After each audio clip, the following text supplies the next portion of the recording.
Hello guys, welcome back to our channel Meet Sanjeevani and this is Ritik Chhabda here।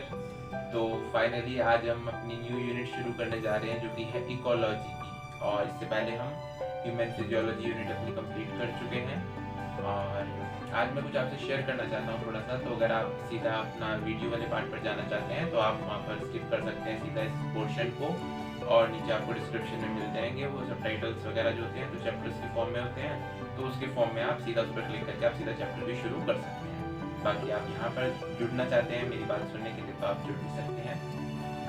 तो सबसे पहली बात तो मैं आप लोगों से करना चाहता था, आज कई सारे बर्थडेज हैं। मैंने देखा है मेरी नॉलेज में तो आज काफ़ी सारे बर्थडेज हैं। ये बात मैं नहीं करने वाला था, तो मतलब ऐसे ही मैंने सोचा कि आप सब में से भी अगर किसी का बर्थडे हो तो विश कर दूं मैं। तो उन सबको मेरी तरफ से हैप्पी बर्थडे, और आप सब लोग अपनी लाइफ में पूरी प्रगति करें और भगवान आपको अच्छी MBBS की डिग्री दिलाए, अच्छे कॉलेज से दिलाए।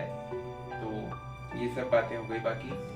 बाकी आप लोगों का नीट का एग्ज़ाम आने वाला है, तो अभी 1 अगस्त का तो चांसेस मेल ही लग रहे हैं, लगभग नहीं होने वाला है अभी तो एग्ज़ाम, क्योंकि लगभग 45 to 50 डेज रजिस्ट्रेशन प्रोसेस में भी लग जाते हैं और रजिस्ट्रेशन अभी तक शुरू ही नहीं हुआ है। तो आप सितंबर तक मान कर चलिए या अगस्त लास्ट तक। तो बाकी आपको प्रिपरेशन में अपनी पूरी रहना है। हाँ, अगर आपके कुछ चैप्टर्स में कमी रही है और अगर आप इम्प्रूव करना चाहते हैं तो yes you have time still now. और आप लोग सब्सक्राइब कर रहे हैं चैनल को, व्यू भी दे रहे हैं थोड़े बहुत, ज़्यादा नहीं आ रहे हैं। बाकी आप टेलीग्राम और इंस्टाग्राम पर भी अगर जुड़ जाएं तो आई थिंक ज़्यादा बेटर होगा। मैं आपको डिस्क्रिप्शन में लिख देता हूँ हर बार, वहाँ पर मैं क्वेश्चंस डालता हूँ। वहाँ पर हम लोग दरअसल कम्युनिकेट कर पाएंगे आपस में। अगर आपको पसंद आ रहा है मेरा कंटेंट जो है, तो वहाँ पर हम लोग कम्युनिकेट कर और आपके फ़ायदे वाला काम कर सकते हैं। जो आप लोगों को चाहिए आप लोग सीधा वहाँ पर बता सकते हैं कि आपको किसके क्वेश्चंस चाहिए, किसकी वीडियोस चाहिए। तो उससे थोड़ा सा आप लोगों का बेनिफिट हो जाएगा और मुझे भी अच्छा लगेगा कि अगर मैं आप लोगों के काम आ पाऊँ। तो इकोलॉजी का जो हमारा पहला चैप्टर है ऑर्गेनिजम्स एंड पॉपुलेशन, तो उस चैप्टर को करते हैं शुरू और देखते हैं उसमें कुछ चीज़ें जो बच्चों को समझ नहीं आ पाती हैं जनरली, उसको कोशिश करेंगे कि समझा पाएँ। और I hope you will like this video. तो चलिए करते हैं शुरू।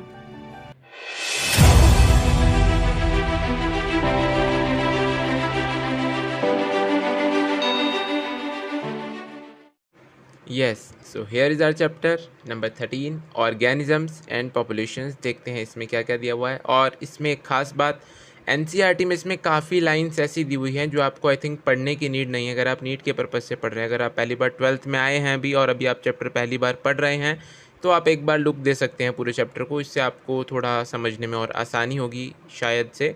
बाकी मैं आपको सारा डिटेल में और एक एक शब्द बताऊँगा, लेकिन जो चीज़ें आपके काम की होंगी मैं सिर्फ वो बताने वाला हूँ, क्योंकि कुछ चीज़ें इसमें सिर्फ बातें लिखी हुई हैं तो उनको बारे में बात करने का कोई फ़ायदा नहीं है, उससे सिर्फ वीडियो लंबी होगी और आपका टाइम वेस्ट होगा।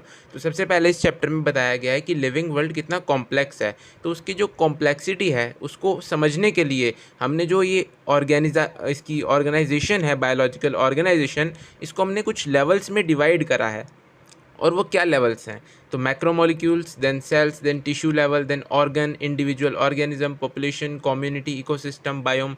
तो ये सारे हमें लेवल्स दिए हुए हैं बायोलॉजिकल ऑर्गेनाइजेशन के, कि किस तरह से जो हमारा लिविंग वर्ल्ड है वो ऑर्गेनाइज हुआ है। अगर आपको इनको ऑर्डर में याद रखने के लिए चाहिए तो उसके लिए आप ऐसे याद रख सकते हैं कि मैक्रोमोलिक्यूल से सेल बनता है, देन सेल से टिश्यू, देन टिश्यू से ऑर्गन, और फिर ऑर्गन से इंडिविजुअल ऑर्गेनिज्म बनते हैं।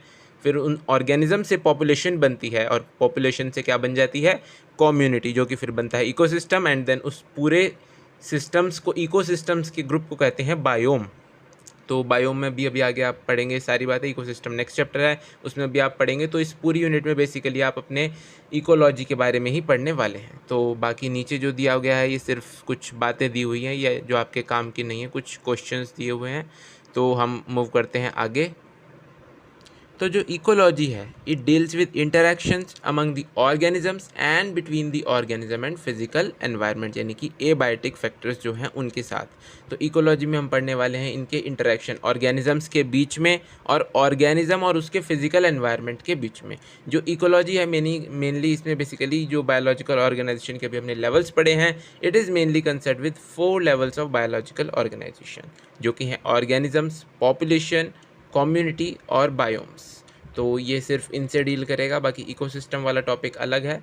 तो इन 4 लेवल से बेसिकली, बाकी मैक्रोमोलिक्यूल, सेल टिश्यू वगैरह के बारे में इकोलॉजी में हम बात करके करेंगे ही क्या, वो तो हम सेल चैप्टर में और बेसिकली अपने सारे चैप्टर्स में पढ़ चुके हैं कि वो क्या क्या होते हैं। तो यहाँ पे हम बात करेंगे इन चारों के बारे में। तो बात करते हैं अब ऑर्गेनिज्म और उसके एनवायरनमेंट के बारे में। तो इकोलॉजी को जब हम ऑर्गेनिज्मिक लेवल पर पढ़ते हैं तो उसको हम बोलते हैं फिजियोलॉजिकल इकोलॉजी। ये बात आप ध्यान रखिएगा, आपसे एग्जाम में आपके पूछी जा सकती है। अब जो हमारी अर्थ पर सीज़न की वेरिएशंस होते हैं वो किस वजह से होते हैं और उनका इफेक्ट क्या होता है, तो वो पढ़ने की कोशिश करते हैं थोड़ी सी। तो जो हमारा प्लैनेट रोटेट करता है around the sun and the tilt of its axis, जो अपनी एक्सिस पर हल्की सी बेंड हुई है earth, and it cause annual variation in the intensity and duration of temperature. इस वजह से इंटेंसिटी और टेम्परेचर के ड्यूरेशन पे कुछ वेरिएशंस पड़ते हैं, क्योंकि जब सन के पास और दूर, क्योंकि इलिप्टिकल ऑर्बिट में घूम रही है अर्थ, तो उस वजह से जो टेम्परेचर में वेरिएशंस होते हैं उसकी वजह से डिस्टिंक्ट सीजन्स जनरेट होते हैं। और ये वेरिएशंस जब मिल जाती हैं प्रेसिपिटेशन के एनुअल वेरिएशन के साथ, जो कि प्रेसिपिटेशन होती है रेनफॉल जो हमारी हो रही है स्नो के थ्रू, जो हमारा आ रहा है सारा वाटर वाला पार्ट, जो उसमें एनुअल वेरिएशन हो रही है, उसके साथ मिलकर ये दोनों अकाउंट कर देंगे for the formation of major biomes, जो कि हमारी अर्थ पर मेजर बायोम्स हैं, ये मिलकर उनको फॉर्म करवाएंगे। जैसे कि डेजर्ट्स हैं, रेन फॉरेस्ट हैं, टुंड्रा है, उसके बारे में हम यहाँ पर इस ग्राफ में भी देख सकते हैं कि ये देखिए यहाँ पर जहाँ पर मीन एनुअल प्रेसिपिटेशन कम है और एनुअल टेम्परेचर ज़्यादा है, वो कौन से हैं, डेजर्ट, ये आप देख सकते हैं यहाँ पर। और जहाँ प्रेसिपिटेशन तो कम है और टेम्परेचर भी कम है, वो आप देख सकते हैं आर्कटिक एंड एल्पाइन टुंड्रा। तो बाकी ट्रॉपिकल फॉरेस्ट जो होते हैं वो सबसे बेस्ट प्लेस फॉर लिविंग है, क्योंकि वहाँ पर एनुअल प्रेसिपिटेशन भी अच्छा खासा है और मीन एनुअल टेम्परेचर भी ठीक ठाक ही रहता है। और वहाँ पर ख़ास बात की कांस्टेंट रहता है, लगभग टेम्परेचर ज़्यादा चेंजेस नहीं होते हैं, इसलिए वहाँ पर ज़्यादा कोई डिस्ट्रक्शन वगैरह भी नहीं हो पाता है जब कोई आपदा वगैरह कोई आती है। तो जो रीजनल और लोकल वेरिएशंस हैं जो हर बायोम में आपको देखने को मिलेंगे, they lead to the formation of a wide variety of habitats. तो उस वजह से कुछ हैबिटेट्स बन जाएंगे, क्योंकि बायोम के अंदर भी रीजनल और लोकल वेरिएशंस होंगे, क्योंकि बायोम कोई छोटी मोटी जगह का नाम नहीं होता है, बायोम एक बहुत बड़ा होता है अपने आप में। तो जो मेजर बायोम्स हैं इंडिया के, वो आपको मैं फिगर में यहाँ पर शो करता हूँ, ये आप लोग यहाँ पर देख सकते हैं। ट्रॉपिकल रेन फॉरेस्ट दिखाया गया है ए वाली फिगर में, एंड देन बी वाली में आपको डिसीडियस फॉरेस्ट देखने को मिल रहे हैं, देन सी में डेजर्ट, एंड देन डी में सी कोस्ट। तो मेजर बायोम्स ऑफ इंडिया आपसे ये भी पूछ सकते हैं, आपको 4 ऑप्शन दे देंगे और पूछेंगे बताइए इनमें से कौन सा इंडिया का मेजर बायोम नहीं है। तो 3 इसमें से सही होंगे और बाकी एक गलत होगा, तो वो आपको आइडेंटिफाई करना हो सकता है। तो बाकी इसमें हम आगे पढ़ते हैं। तो लाइफ जो एग्जिस्ट करती है अर्थ पर, it is not just in a few favourable habitats. कोई आप सब लोग जानते हैं कि एक्सट्रीम और हार्श हैबिटेट्स में भी लाइफ होती है, लाइफ एग्जिस्ट करती है, जैसे कि राजस्थान का स्कॉर्चिंग डेजर्ट, या फिर रेन सोक्ड मेघालय फॉरेस्ट, या फिर deep ocean trenches, torrential streams, permafrost, polar regions, high mountain tops, thermal springs and stinking compost pits, जो कि कुछ नाम मैंने आपको बताए। तो ऐसी जगहों पर भी लाइफ एग्जिस्ट करती है। तो ये नहीं है कि कुछ फेवरेबल हैबिटेट्स में ही लाइफ एग्जिस्ट करती है। हालांकि जो ऑर्गेनिजम्स वहाँ रहते हैं वो उस तरह से अडेप्ट हुए होते हैं कि वो वहाँ पर सर्वाइव इजीली कर सकते हैं। हालांकि हम वहाँ जाएं तो हम वहाँ सर्वाइव बिल्कुल भी नहीं कर पाएंगे, क्योंकि हमारी बॉडी उस हिसाब से अडेप्ट नहीं है। अभी हम आगे अडेप्टेशन भी पढ़ेंगे इस चैप्टर में। तो जो हमारा इंटेस्टाइन है इवन, वो भी एक यूनिक हैबिटेट है for hundreds of species of microbes. वहाँ पर आपको कई माइक्रोब्स देखने को मिलेंगे जो कि गुड माइक्रोब्स होते हैं, जो कि हमारे फूड के डाइजेशन में ही हेल्प करते हैं, और उसमें उनका भी बेनिफिट होता है, हमारा भी बेनिफिट ही होता है। हमारा फूड डाइजेस्ट हो जाता है थोड़ा और अच्छे से प्रॉपर्ली, और उनको न्यूट्रिशन मिल जाता है उसके थ्रू। तो ये म्यूचुअलिज्म का एग्जाम्पल हुआ। ये हम आगे जब पढ़ेंगे इंटरेक्शंस, पॉपुलेशन इंटरेक्शंस, तो उसमें बात करेंगे इनके बारे में भी। तो अब देखते हैं नेक्स्ट है the key elements that lead to so much variation in the physical and chemical condition of different habitats. तो वो क्या है की एलिमेंट्स जो कि वेरिएशन में इतना रोल प्ले कर रहे हैं physical and chemical conditions of different habitats में। तो मोस्ट इंपॉर्टेंट जो है वो है टेम्परेचर, वाटर, लाइट और सॉइल। इनके बारे में भी हम डीपली बात करते हैं कि किस तरह से ये इफ़ेक्ट करते हैं और किस तरह से वेरिएशन कॉज करवाते हैं। तो जो फिजिको केमिकल कंपोनेंट्स हैं ये अकेले ही कैरेक्टराइज नहीं करते किसी हैबिटेट को, जो कि ऑर्गेनिज्म रह रहा है जहाँ पर, तो उसको खाली यही कैरेक्टराइज नहीं करते। Habitats includes biotic components also, जैसे कि pathogens, parasites, predators, competitors of the organism with which they interact constantly. तो ये बात आप ध्यान रखिए क्या कि खाली उसका एबायोटिक जो एनवायरनमेंट है वही रोल प्ले नहीं करेगा, और ये जो बायोटिक कंपोनेंट्स हैं ये भी एक रोल प्ले करेंगे ऑर्गेनिज्म के हैबिटेट में। तो each organism has an invariably defined range of conditions that it can tolerate, diversity in the resources it utilise and a distinct functional role in the ecological system, और इस सब को मिलाकर बोलते हैं नाइक। तो ये टर्म भी एक दो बार पूछी जा चुकी है नीट के एग्ज़ाम में आई थिंक, तो इसके बारे में आप लोगों को पता होना चाहिए। सिंपल सी एक बात है कि जो हर ऑर्गेनिज्म है उसकी अपनी डिफाइंड रेंज है, कुछ कंडीशंस हैं जो कि वो टॉलरेट कर सकता है, कितना कुछ वो यूटिलाइज़ कर सकता है रिसोर्स में, और वो कुछ फंक्शनल रोल प्ले करेगा एक इकोलॉजिकल सिस्टम में। तो इस सब को कंप्राइज करके एक टर्म दी गई है नाइक। तो ये बात आप लोग ध्यान रखिएगा। तो मेजर एबायोटिक फैक्टर्स के बारे में अब हम पढ़ना करते हैं शुरू। तो temperature is the most important ecologically relevant environmental factor. तो आपसे इस बारे में भी क्वेश्चन पूछा जा सकता है कि मोस्ट इंपॉर्टेंट फैक्टर कौन सा है, तो आप बता सकते हैं टेम्परेचर। तो एवरेज टेम्परेचर जो लैंड पर है वो वेरी करता है सीजनली, और ये क्या होता है, अगर हम अर्थ पर ट्रेवल करना शुरू करें तो it decreases progressively from the equator towards the poles. जैसे जैसे हम इक्वेटर से पोल्स की तरफ जाएंगे तो टेम्परेचर, जो एवरेज टेम्परेचर होगा वो डिक्रीज करता जाएगा प्रोग्रेसिवली। और जैसे जैसे हम प्लेन से माउंटेन टॉप्स की तरफ जाएंगे तो भी ये टेम्परेचर डिक्रीज ही होता जाएगा प्रोग्रेसिवली। तो it ranges from sub zero levels in polar areas and high altitudes to greater than 50 degree Celsius in tropical deserts in summer. तो सब जीरो तक हो सकता है पोलर एरियाज और हाई एल्टीट्यूड्स में, और ग्रेटर देन 50 डिग्री सेल्सियस भी हो सकता है in tropical deserts in summer. तो कुछ यूनिक हैबिटेट्स भी हैं जैसे कि thermal springs and deep sea hydrothermal vents, जहाँ पर कुछ बैक्टीरिया हमको देखने को मिलते हैं। तो वहाँ पर average temperature exceeds 100 degree Celsius. आपने पढ़े होंगे थर्मो एसिडोफाइल्स जो आर के बैक्टीरिया में होते हैं। And it is general knowledge that mango trees do not and can not grow in temperate countries like Canada and Germany, and snow leopards are not found in Kerala forest, and tuna fish rarely caught beyond the tropical latitudes in the ocean। क्योंकि इन सब की अपनी अपनी कुछ conditions है। अब mango क्यों नहीं ग्रो कर सकता टेम्परेट कंट्रीज़ में, क्योंकि इसको चाहिए हाई टेम्परेचर, और कनाडा जर्मनी जो है वो टेम्परेट कंट्रीज़ हैं, तो वहाँ पर इतना टेम्परेचर नहीं होता। वहाँ पर 25 डिग्री सेल्सियस तक ही मैक्सिमम टेम्परेचर पहुँच सकता है। तो वहाँ का जो एवरेज मीन टेम्परेचर है वो रिलेटिवली कम है, जिस वजह से मैंगो ट्री वहाँ पर ग्रो नहीं कर सकते। अब स्नो लेपर्ड्स हैं, ये केरला फॉरेस्ट में आपको नहीं मिल सकते। क्यों? क्योंकि इनको अपना एक इनका हाई ऑल्टीट्यूड में रहने का है, और इनका ट्रॉपिकल एरियाज़ में नहीं रह सकते। तो केरला फॉरेस्ट में ट्रॉपिकल एरियाज़ है सारे, तो स्नो लेपर्ड्स वहाँ पर नहीं रह पाएंगे। तो सबके अपने अपने हैबिटेट्स हैं, जैसे कि ट्यूना फिश वो tropical latitudes in the ocean, उसके बियॉन्ड आपको मिल ही नहीं पाएगी क्योंकि उसको ट्रॉपिकल लैटिट्यूड में रहने की एडेप्टेशंस है। तो हर ऑर्गेनिज्म अपनी जो उसकी फिजियोलॉजी है उसके हिसाब से एक अपनी रेंज में रहता है, जो कि आपने पढ़ा कुछ कंडीशंस है जहाँ पर जो ऑर्गेनिज्म सर्वाइव कर सकता है, जो आपने नाइक में भी पढ़ा था। So it affects the kinetics of enzyme and do it the metabolic activity and other physiological functions of the organism. क्योंकि टेम्परेचर डिपेंड करता है कि जो एंजाइम्स का फंक्शनिंग हो रही है वो टेम्परेचर पर काफ़ी डिपेंड करती है, और अगर टेम्परेचर ज़्यादा या कम हो जाए तो एंजाइम्स प्रॉपरली काम नहीं करेंगे और फिजियोलॉजी अफेक्ट हो जाएगी। So a few organisms can tolerate and thrive in wide range of temperatures, इसलिए इनको बोला जाता है यूरी थर्मल। और कुछ नहीं, मैं वास्ट मेजॉरिटी ही बताऊंगा क्योंकि यहाँ पर वास्ट मेजॉरिटी दिया गया है। They are restricted to a narrow range of temperatures, जिनको हम बोलते हैं स्टीनोथर्मल। अब जो लेवल्स ऑफ थर्मल टॉलरेंस हैं डिफरेंट स्पीशीज़ के, वो डिटरमाइन करते हैं कि उनका जोग्राफिकल डिस्ट्रीब्यूशन कैसा होगा। अगर कोई यूरी थर्मल है तो वो वाइड रेंज ऑफ हैबिटेट्स में रह सकते हैं, तो वो ज़्यादा आपको जोग्राफी में देखने को मिल पाएगा।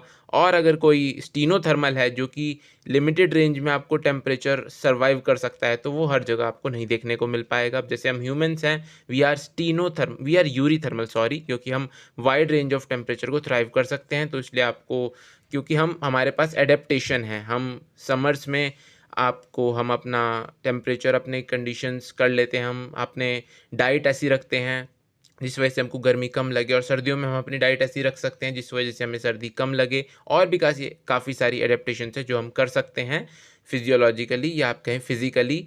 तो इस वजह से हम माइनस टेम्परेचर भी सर्वाइव कर रहे हैं। कुछ जो आर्मी मेंस होते हैं जो बॉर्डर पर जिनकी होती है पोस्टिंग, तो वो माइनस टेम्परेचर में भी सर्वाइव करते हैं। और कुछ राजस्थान के डेजर्ट्स में जहाँ टेम्परेचर काफ़ी हाई पहुँच जाए, तो इतने वाइड रेंज टेम्परेचर सर्वाइव कर रहे हैं, तो इसलिए हम यूरी थर्मल ही हैं। बाकी कुछ ऑर्गेनिजम्स हैं जो कि स्टीनोथर्मल भी होते हैं, उनके बारे में भी अभी हम आगे बात करेंगे। सेकेंड फैक्टर है हमारा वाटर। तो water is another the most important factor influencing the life of organism. ये भी एक काफ़ी इंपॉर्टेंट फैक्टर है, लेकिन सबसे ज़्यादा इंपॉर्टेंट है temperature. So in deserts that only special adaptations make it possible for organism to live there. वहाँ पर अगर कोई रह पा रहा है तो कुछ एडेप्टेशंस उसको चाहिए होंगी वहाँ पर रहने के लिए, क्योंकि जो प्रोडक्टिविटी और डिस्ट्रीब्यूशन होता है वहाँ पर प्लांट्स का वो हैविली डिपेंड होता है ऑन दी वाटर, एंड वहाँ पर हमको वाटर कम मिलता है। तो organisms living in oceans, lakes, rivers should not face any water related problems, हमको ऐसा लगता है, लेकिन ये सही नहीं है। ऐसा नहीं है कि वो ओशियन, लेक या रिवर में रह रहे हैं तो उनको वाटर रिलेटेड कोई प्रॉब्लम नहीं होगी। एक्वेटिक ऑर्गेनिज्म में दिक्कत क्या है, उनके लिए मैटर करती है क्वालिटी वाटर की कैसी है, उसकी केमिकल कॉम्पोजिशन, उसकी पीएच, वो उनके लिए ज़्यादा इंपॉर्टेंट है, क्योंकि सॉल्ट कंसनट्रेशन जो होगी, जिसको कि हम सैलिनिटी में मेजर करते हैं इन पार्ट्स पर थाउजेंड, वो लेस देन 5 होती है इन इनलैंड वाटर्स। जो इनलैंड वाटर्स जनरली होता है उसमें लेस देन 5 होती है, और अगर सी वाटर आप देखें तो उसमें 30 to 35 होती है सैलिनिटी, और अगर आप हाइपर सैलाइन लगून्स की बात करने लगें तो वहाँ पर इट इज़ ग्रेटर देन 100। तो कुछ ऑर्गेनिजम्स ऐसे होते हैं जो कि वाइड रेंज ऑफ सैलिनिटी को सर्वाइव कर जाते हैं, they are euryhaline, and some are restricted to a narrow range जो कि होते हैं स्टीनो हेलाइन। सो इस टर्म को भी आप ध्यान रखिएगा, आपको इससे रिलेटेड क्वेश्चन भी पूछा जा सकता है, काफ़ी इंपॉर्टेंट ये कई बार आ चुका है, ये 5 इन इनलैंड वाटर, 30 to 35 इन सी। तो इन टर्म्स को आप, इन नंबर्स को आप याद रखिएगा अच्छे से। तो कुछ फ्रेश वाटर एनिमल्स हैं जो कि नहीं रह सकते, नहीं सर्वाइव कर सकते इन सी वाटर, और कुछ ऐसे हैं जो सी वाटर वाले ऑर्गेनिजम्स हैं वो फ्रेश वाटर में नहीं रह सकते। तो ये ऑस्मोटिक प्रॉब्लम्स की वजह से ही होता है ये सब कुछ, जो कि वो फेस करते हैं अगर उनका कंडीशंस जो हैं चेंज कर दी जाएँ तो इस वजह से हर किसी की अपनी कंडीशनिंग होती है और उसी में उसको रहने की आदत होती है। तो अगर उसका टेम्परेचर या वाटर से रिलेटेड हम चीज़ें चेंज करेंगे तो वो सर्वाइव नहीं कर पाएगा। अब थर्ड फैक्टर हमारा आता है लाइट। तो लाइट जो है, many species of small plants, herbs and shrubs growing in forests are adapted to photosynthesize optimally under very low light conditions। काफ़ी low light conditions में they are adapted to photosynthesize। उनको ज़्यादा कोई light ऐसी वो नहीं चाहिए होती कि बहुत सारी लाइट चाहिए, तो क्योंकि they are constantly overshadowed by tall canopy trees, तो इस वजह से वो इस तरह से अडेप्ट हैं कि वो लो लाइट कंडीशंस में ही इजीली ग्रो कर जाते हैं। So many plants are also dependent on sunlight to meet their photoperiodic requirement for flowering, जो कि आपने plant growth and development chapter में पढ़ा होगा कि फ्लावरिंग के लिए जो सनलाइट रिस्पॉन्सिबल होती है, सनलाइट से फिर वो फोटो पीरियोडिज्म का फिनोमिना होता है, लीव्स से कुछ हार्मोन बोलते हैं वो निकलता है, जिस वजह से फ्लावरिंग देखने को मिलती है हमको। तो for many animals too light is important in that they use the diurnal and seasonal variation, जो अभी हमने पिछले चैप्टर में पढ़ा था अपने ह्यूमन फिजियो के लास्ट चैप्टर में, केमिकल कोऑर्डिनेशन वाले में, कि डायर्नल रिदम्स हमारी पीनियल ग्लैंड कंट्रोल करती है। तो उस चीज़ के लिए भी कई ऑर्गेनिजम्स लाइट को यूज़ करते हैं in the diurnal and seasonal variation, कि किस टाइम हमको शिकार करना है, किस टाइम हमको सोना है और किस टाइम हमको क्या काम करना है। तो ये भी वेरी करती है। And seasonal variations in light intensity and duration as cues for timing their foraging, reproductive और माइग्रेटरी एक्टिविटीज़, जो कि मैंने आपको भी बताया। And availability of light on land is closely linked with that of temperature, क्योंकि जो सन है it is a source of both light as well as temperature. अगर हम बात करें लेकिन डीप, यानी कि greater than 500 metre in the oceans, so environment there is dark and its inhabitants are not aware of the existence of a celestial source of energy called sun. उनको knowledge भी नहीं है कि सन जैसी कोई चीज़ होती है, क्योंकि वहाँ पर एनवायरनमेंट जो है वो बिल्कुल डार्क है and they are not aware of existence of sun. So spectral quality जो है सोलर रेडिएशन की, वो भी काफ़ी इंपॉर्टेंट है लाइफ के लिए। And the UV component of spectrum is harmful to many organisms while not all the colour components of the visible spectrum are available for marine plants living at different depths of ocean, क्योंकि वहाँ पर नहीं जा पाते सारे जो component हैं spectrum के। और ये जो सोलर रेडिएशंस है इसका भी आपको, इसकी भी स्पेक्ट्रल क्वालिटी मैटर करती है किसी भी ऑर्गेनिज्म या प्लांट के लिए। नेक्स्ट जो हमारा फैक्टर है, फोर्थ फैक्टर, वो है सॉइल। तो नेचर एंड प्रॉपर्टीज जो सॉइल है इन डिफरेंट प्लेसेस वेरी, और it is dependent on the climate, the weathering process, whether the soil is transported, sedimentary, and how soil development occur. तो soil में आप सबको ये सब देखना होता है कि सॉइल की कुछ प्रॉपर्टीज़ होती हैं, तो वो किस तरह की प्रॉपर्टीज़ हैं। तो आपको जिस तरह की प्रॉपर्टीज़ चाहिए हो किसी प्लांट को ग्रो कराने के लिए, आप उस तरह की सॉइल यूज़ करते हैं। So various characteristics of soil such as soil composition, grain size, aggregation determine the percolation and water holding capacity of the soil. तो वाटर होल्डिंग कैपेसिटी भी डिपेंड करती है अलग अलग प्लांट्स के हिसाब से। तो जितनी वाटर होल्डिंग कैपेसिटी ज़्यादा अच्छी होगी उतनी ज़्यादा सॉइल भी अच्छी मानी जाती है। And these characteristics along with the parameters such as pH, mineral composition, topography, तो ये सब कैरेक्टर्स जो इसके हैं इनको भी डिटरमाइन करते हैं टू अ लार्ज एक्सटेंट कि वेजिटेशन एक किसी एरिया में किस तरह की हमको मिलेगी और कैसी वहाँ पर वेजिटेशन हो पाएगी, आप ये कह सकते हैं। So this in turn dictates the type of animals that can be supported, क्योंकि वेजिटेशन अगर अच्छी होगी तो एनिमल्स भी ज़्यादा आपको देखने को मिलेंगे, और किस टाइप की वेजिटेशन वहाँ पर हो रही है तो उसी टाइप्स के आपको एनिमल वहाँ पर देखने को मिलेंगे। तो सॉइल भी एक काफ़ी इंपॉर्टेंट फैक्टर है।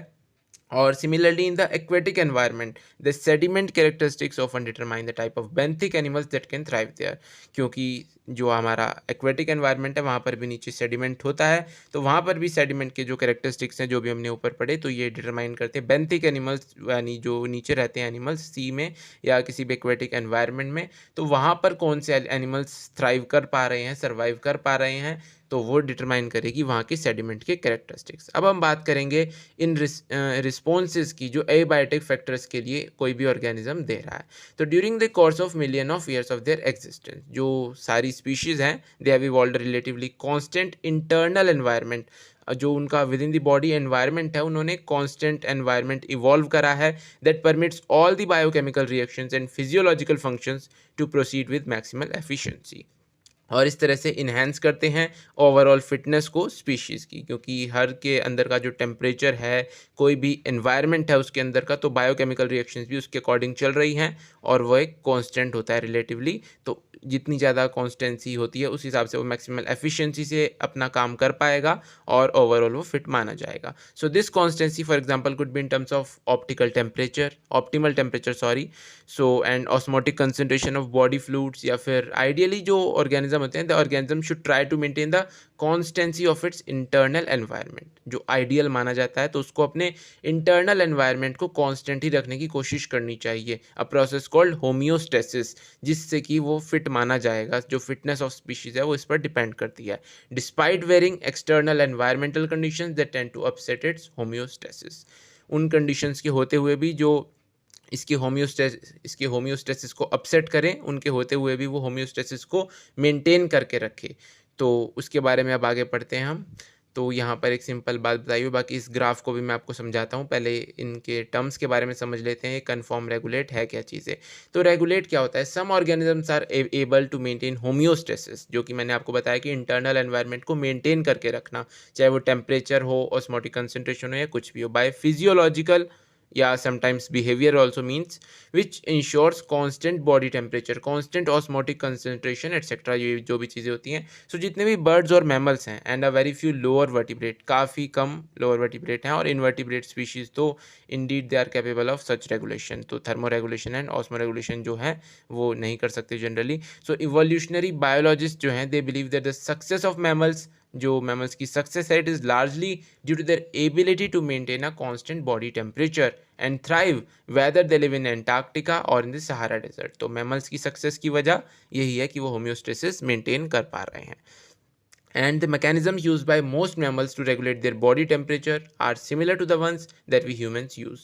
So we maintain a constant body temperature, जो आप सब लोग जानते हैं 37 डिग्री सेल्सियस के लगभग होता है। So in summer when outside temperature is more than our body temperature, तो हम क्या करते हैं, हम स्वेट करते हैं प्रोफ्यूजली, और जो इवेपोरेटिंग कूलिंग होती है उस वजह से क्या होता है कि हमको एक डेजर्ट कूलर की तरह, अगर हम उसके ऑपरेशन की बात करें तो वो भी ऐसे ही करता है कि हमारे बॉडी का टेम्परेचर डाउन कर देता है। तो ऐसे ही जो रिजल्टिव इवेपोरेटिंग हमारे स्वेट से होती है उससे हमको कूल फील होता है। So in winter when the temperature is much lower than 37 degree Celsius, तो हम क्या करते हैं, we start to shiver, a kind of exercise which produces heat and raises the body temperature, जिस वजह से टेम्परेचर हमारा इंक्रीज हो जाता है। इस तरह से हम समर विंटर में दोनों टाइम पे हम अपना होम्योस्टेसिस मेंटेन कर पाते हैं। So plants on the other hand do not have such mechanisms to maintain internal temperatures, क्योंकि प्लांट ऐसा कुछ नहीं कर सकते, तो उनमें ऐसा कुछ नहीं है। तो रेगुलेट की बात हुई है, तो अब कन्फॉर्मर्स की बात करते हैं। अब मेजॉरिटी यानी कि 99% of animals and nearly all plants they can not maintain a constant internal environment. There body temperature changes with the ambient temperature, जैसे जैसे टेम्परेचर इंक्रीज होगा तो वो भी अपनी बॉडी का टेम्परेचर चेंज करने लग जाते हैं वहाँ पर थ्राइव करने के लिए. So in aquatic animals the osmotic concentration of the body fluids changes with that of the ambient air water osmotic concentration etcetera. So these animals and plants, इनको हम सिंपली बोलेंगे कन्फर्मर्स, जो होम्योस्टेसिस मेंटेन ना कर पाए. आप simple सी बात ये ध्यान रखिए. सो थर्मो रेगुलेशन जो होता है ये क्या होता है, ये जनरली जो एनर्जेटिकली होता है, it is expensive for many organism. कुछ ऑर्गेनिज्म हैं वो नहीं कर सकते. अब जैसे हम अपनी बात करें, अब सारे लोग तो एयर कंडीशनर अफोर्ड नहीं कर सकते, तो यहाँ पर जैसे ऊपर दिया भी गया है, तो human analogy we used above much as they like. How many people can really afford an air conditioner? Many simply sweat it out and resign themselves to suboptimal performance in hot summer months. तो इसलिए thermo regulation कई organisms के लिए भी energetically expensive होता है और वो उसे अफोर्ड नहीं कर सकते. जैसे कि particularly true for small animals like श्रूज and humming birds. Heat loss और हीट गेन जो होता है it is a function of surface area. आप सब लोग जानते हैं, फिजिक्स में आप लोगों ने पढ़ा होगा, जितना एरिया ज़्यादा होगा उतना ही ज़्यादा हीट लॉस ज़्यादा होता है. तो since small animals have a larger surface area relative to their volume, अब उनका वॉल्यूम कम होता है लेकिन उनका सरफेस एरिया जो होता है कंपैरेटिवली ज़्यादा होता है, तो उनकी बॉडी हीट जो होती है वो लूज़ हो जाती है very fast when it is cold outside. So they have to expend much energy to generate body heat through metabolism. तो उनको अगर हमारी तरह अगर वो भी करने की सोचें तो it is very difficult for them, क्योंकि उनको बहुत ज़्यादा एनर्जी लगानी पड़ेगी to generate body heat. This is the main reason why very small animals are really found in polar regions. इसलिए पोलर रीजन्स में वो ऑर्गेनिजम्स मिलते ही नहीं, क्योंकि वो वहाँ रहना अफोर्ड नहीं कर सकते. So during the course of evolution the cost and the benefits of maintaining a constant internal environment are taken into consideration. तो इवोल्यूशन में हमने क्या करा, हमने मेंटेन करना है कांस्टेंट इंटरनल एनवायरनमेंट, इसको कंसीडर करते हुए इवोल्यूशन हो रहा है. So some species have evolved the ability to regulate but only over a limited range of environmental conditions, जिसके बाद फिर वो सिंपली कंफर्म करना शुरू कर देते हैं. तो ऐसे को हम बोलते हैं पार्शियल रेगुलेटर्स. तो अब आप ग्राफ देखकर समझ सकते हैं आसानी से. ये देखिए इंटरनल लेवल है और ये एक्सटर्नल लेवल है. अब एक्सटर्नल लेवल बढ़ रहा है, यहाँ देखिए टेम्परेचर का या किसी भी कंसंट्रेशन का. तो इंटरनल लेवल लेकिन रेड लाइन पे आप देख रहे हैं कांस्टेंट चलता जा रहा है. तो ये है रेगुलेटर्स जो होम्योस्टेसिस मेंटेन करेंगे. अब कन्फॉर्मर्स जो एक्सटर्नल लेवल के साथ अपना इंटरनल लेवल भी लगातार बढ़ा रहे हैं, तो वो हैं कन्फॉर्मर्स. और कुछ हैं फिर पार्शियल रेगुलेटर्स, जो कि मैंने बताया जो कि कुछ हद तक ही रेगुलेट कर पाते हैं, उसके बाद फिर वो कन्फॉर्मर्स की तरह रिएक्ट करना शुरू कर देते हैं. तो ये आप देख सकते हैं एक्सटर्नल लेवल होने पर पहले तो वो इंटरनल लेवल इंक्रीज़ कर रहे हैं, लेकिन फिर एक लिमिट में वो रेगुलेट भी कर पा रहे हैं. इसके बाद अब देखते हैं हम कि स्ट्रेसफुल जो एक्सटर्नल कंडीशंस होती हैं ये जनरली लोकलाइज भी होती हैं या कुछ शॉर्ट ड्यूरेशन के लिए भी होती हैं. तो ऑर्गेनिज्म के पास दो अदर ऑल्टरनेटिव्स भी होते हैं अपने आप को सर्वाइव करने के लिए, जो कि है माइग्रेट और सस्पेंड. अब कुछ ऑर्गेनिज्म क्या करते हैं, they generally move away temporarily from the stressful habitat, और ये चले जाते हैं किसी मोर हॉस्पिटेबल एरिया पर जहाँ पर उनको अपने अकॉर्डिंग कंडीशन मिल जाती हैं, और फिर ये वापस आ जाते हैं अपनी जगह पर ही जब स्ट्रेसफुल पीरियड वहाँ पर ओवर हो जाता है. So many animals particularly birds during winter undertake long distance migration to more hospitable areas. जैसे कि हर विंटर में हमें क्या देखने को मिलता है, जो फेमस कियोलाइडो नेशनल पार्क है जो कि हमारे राजस्थान में अपने भरतपुर में है. तो it hosts thousands of migratory birds coming from Siberia and other extremely cold northern regions. तो ये उनको सर्वाइव करने के लिए जगह देता है. और फिर कुछ ऑर्गेनिजम्स क्या करते हैं, सस्पेंड कर देते हैं अपना जो बॉडी की फिजियोलॉजी है. इसके बारे में अब देखते हैं क्या है. तो बैक्टीरिया, फंजाई या लोअर प्लांट्स जो हैं ये क्या करते हैं, they produce various kinds of thick walled spores, जिससे कि इनको सर्वाइव करने में अनफेवरेबल कंडीशंस को हेल्प मिलती है. तो ये क्या करती हैं, जर्मिनेट करेंगे on availability of suitable environment. And in higher plant seeds and some other vegetative reproductive structure serve as means to tide over periods of stress besides helping in dispersal. तो plants में भी यही system है कि seeds वगैरह जो होते हैं और वेजिटेटिव कुछ रिप्रोडक्टिव स्ट्रक्चर होते हैं वो सर्व करते हैं as a means to tide over period of stress, और जो उनका अनसूटेबल एनवायरनमेंट जब होता है तो उस टाइम पर वो डिस्पर्स नहीं करते. And the germinate to form new plants under favourable moisture and temperature conditions. जब तक उन्हें नहीं मिलती तब तक वो अपनी ग्रोथ को सस्पेंड कर देते हैं. They just being constant and do nothing. They do so by reducing their metabolic activity and going into a state of dormancy. क्या करेंगे, वो अपनी metabolic activity को बिल्कुल ज़ीरो कर देंगे और अपनी एक dormancy की स्टेट में चले जाएंगे, जो कि आपने पढ़ा था स्ट्रेस हार्मोन होता है एब्सिसिक एसिड जो कि dormancy कॉज करता है, आपने प्लांट ग्रोथ डेवलपमेंट चैप्टर में पढ़ा होगा. So organism if unable to migrate might avoid this stress by escaping in time. और क्या कर सकता है अगर वो माइग्रेट नहीं कर पा रहा है, तो वो स्ट्रेस को एस्केप कर सकता है by escaping in time. The familiar case of bears जो कि आपने देखा होगा, वो हाइबरनेशन में चले जाते हैं during winter, so it is an example of escape in time, कि वो उस टाइम कुछ नहीं करते, they just relax and nothing do anything else. So some snails and fish go into estivation to avoid summer related problems. अब इनको summer से दिक्कत है तो ये समर में एस्टिवेशन में चले जाते हैं, तो इनके वाले सिस्टम को बोला जाता है एस्टिवेशन।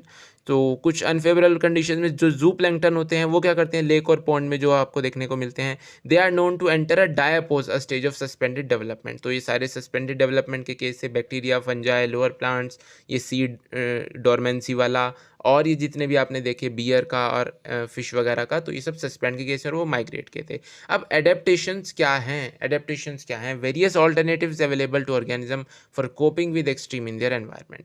अब ये क्या करते हैं, अब एक्सट्रीम्स जो है एनवायरनमेंट में उससे लड़ने के लिए कुछ ऑल्टरनेटिव्स और भी अवेलेबल है, जिनको हम बोलते हैं एडेप्टेशन। सो एडेप्टेशन क्या है, it is an attribute of the organism, morphological, physiological, behavioural, कुछ भी हो सकता है, that enables the organism to survive and reproduce in its habitat.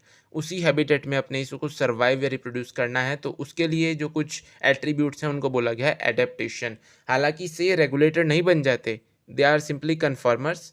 So many adaptations have evolved over a long evolutionary time and are genetically fixed. So in the absence of external source of water, kangaroo rate क्या करता है, जो कि north American desert में हमको देखने को मिलता है, it is capable of meeting all it's water requirements through it's internal fat oxidation. ये अपने फैट का, इंटरनल फैट का ऑक्सीडेशन करता है, जिसमें कि water is a by product. तो ये क्या करता है, फैट का ऑक्सीडेशन करता है जब इसको ज़रूरत पड़ती है वाटर की, जिसमें कि वाटर बाय प्रोडक्ट होता है इसके फैट के ऑक्सीडेशन में, तो ये वाटर फाइनली यूज़ कर लेता है। और ये क्या करता है, it has ability to concentrate its urine also. तो इससे क्या होता है, उसका जो यूरिन के थ्रू वाटर लॉस हो रहा है वो minimum volume of water loss होता है to remove excretory products.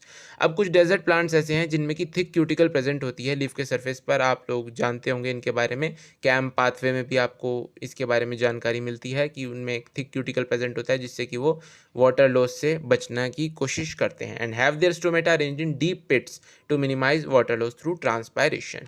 And they also have a special photosynthetic pathway that is कैम्प पाथवे, जो कि मैंने आपको भी बताया, that enables their stomata to remain close during day time. वो रात को करते हैं फोटोसिंथेसिस का फिनोमेना और अपना रात को स्टोमेटा वगैरह ओपन करते हैं।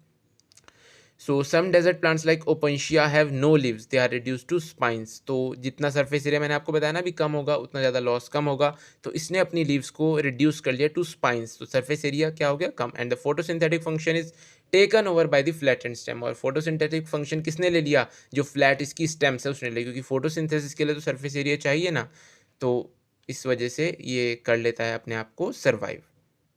इससे हमें ये पता चलता है कि एडेप्टेशन ही लाइफ का रूल है, आपको अडेप्ट करना होगा। आप अपनी कंडीशन से ये नहीं कह सकते कि भगवान ने हमारे साथ ऐसी कंडीशंस दी या वैसी कंडीशंस दी, आपको अडेप्ट करना है उन कंडीशंस में। अब आप वो कैसे अडेप्ट करते हैं वो आपके हाथ में है, भगवान ने आपको उसके लिए पूरी शक्ति दी है, आप उसको अडेप्ट कर सकते हैं अगर आप अपने दिमाग से काम लें। तो ये नहीं है कि किसी के पास अगर कंडीशंस अवेलेबल नहीं है तो वो कुछ नहीं कर सकता, आप सब कुछ कर सकते हैं अगर आप चाहें तो। So mammals from colder climate generally have shorter ears and limbs to minimise heat loss, ताकि उनका सरफेस एरिया कम हो जाए। तो ये होता है एलेंस रूल, आप लोग ये बात ध्यान रखिएगा। In the polar seas aquatic mammals like seals have a thick layer of fat below their skin, जो कि एक्ट करता है as an insulator and reduce loss of body heat. तो बॉडी हीट को रिड्यूस करता है इसका जो फैट प्रेजेंट होता है सील्स में। तो ये था एक एग्जांपल इसका। और बाकी कुछ ऑर्गेनिजम्स जो होते हैं they possess adaptation that are physiological adaptations.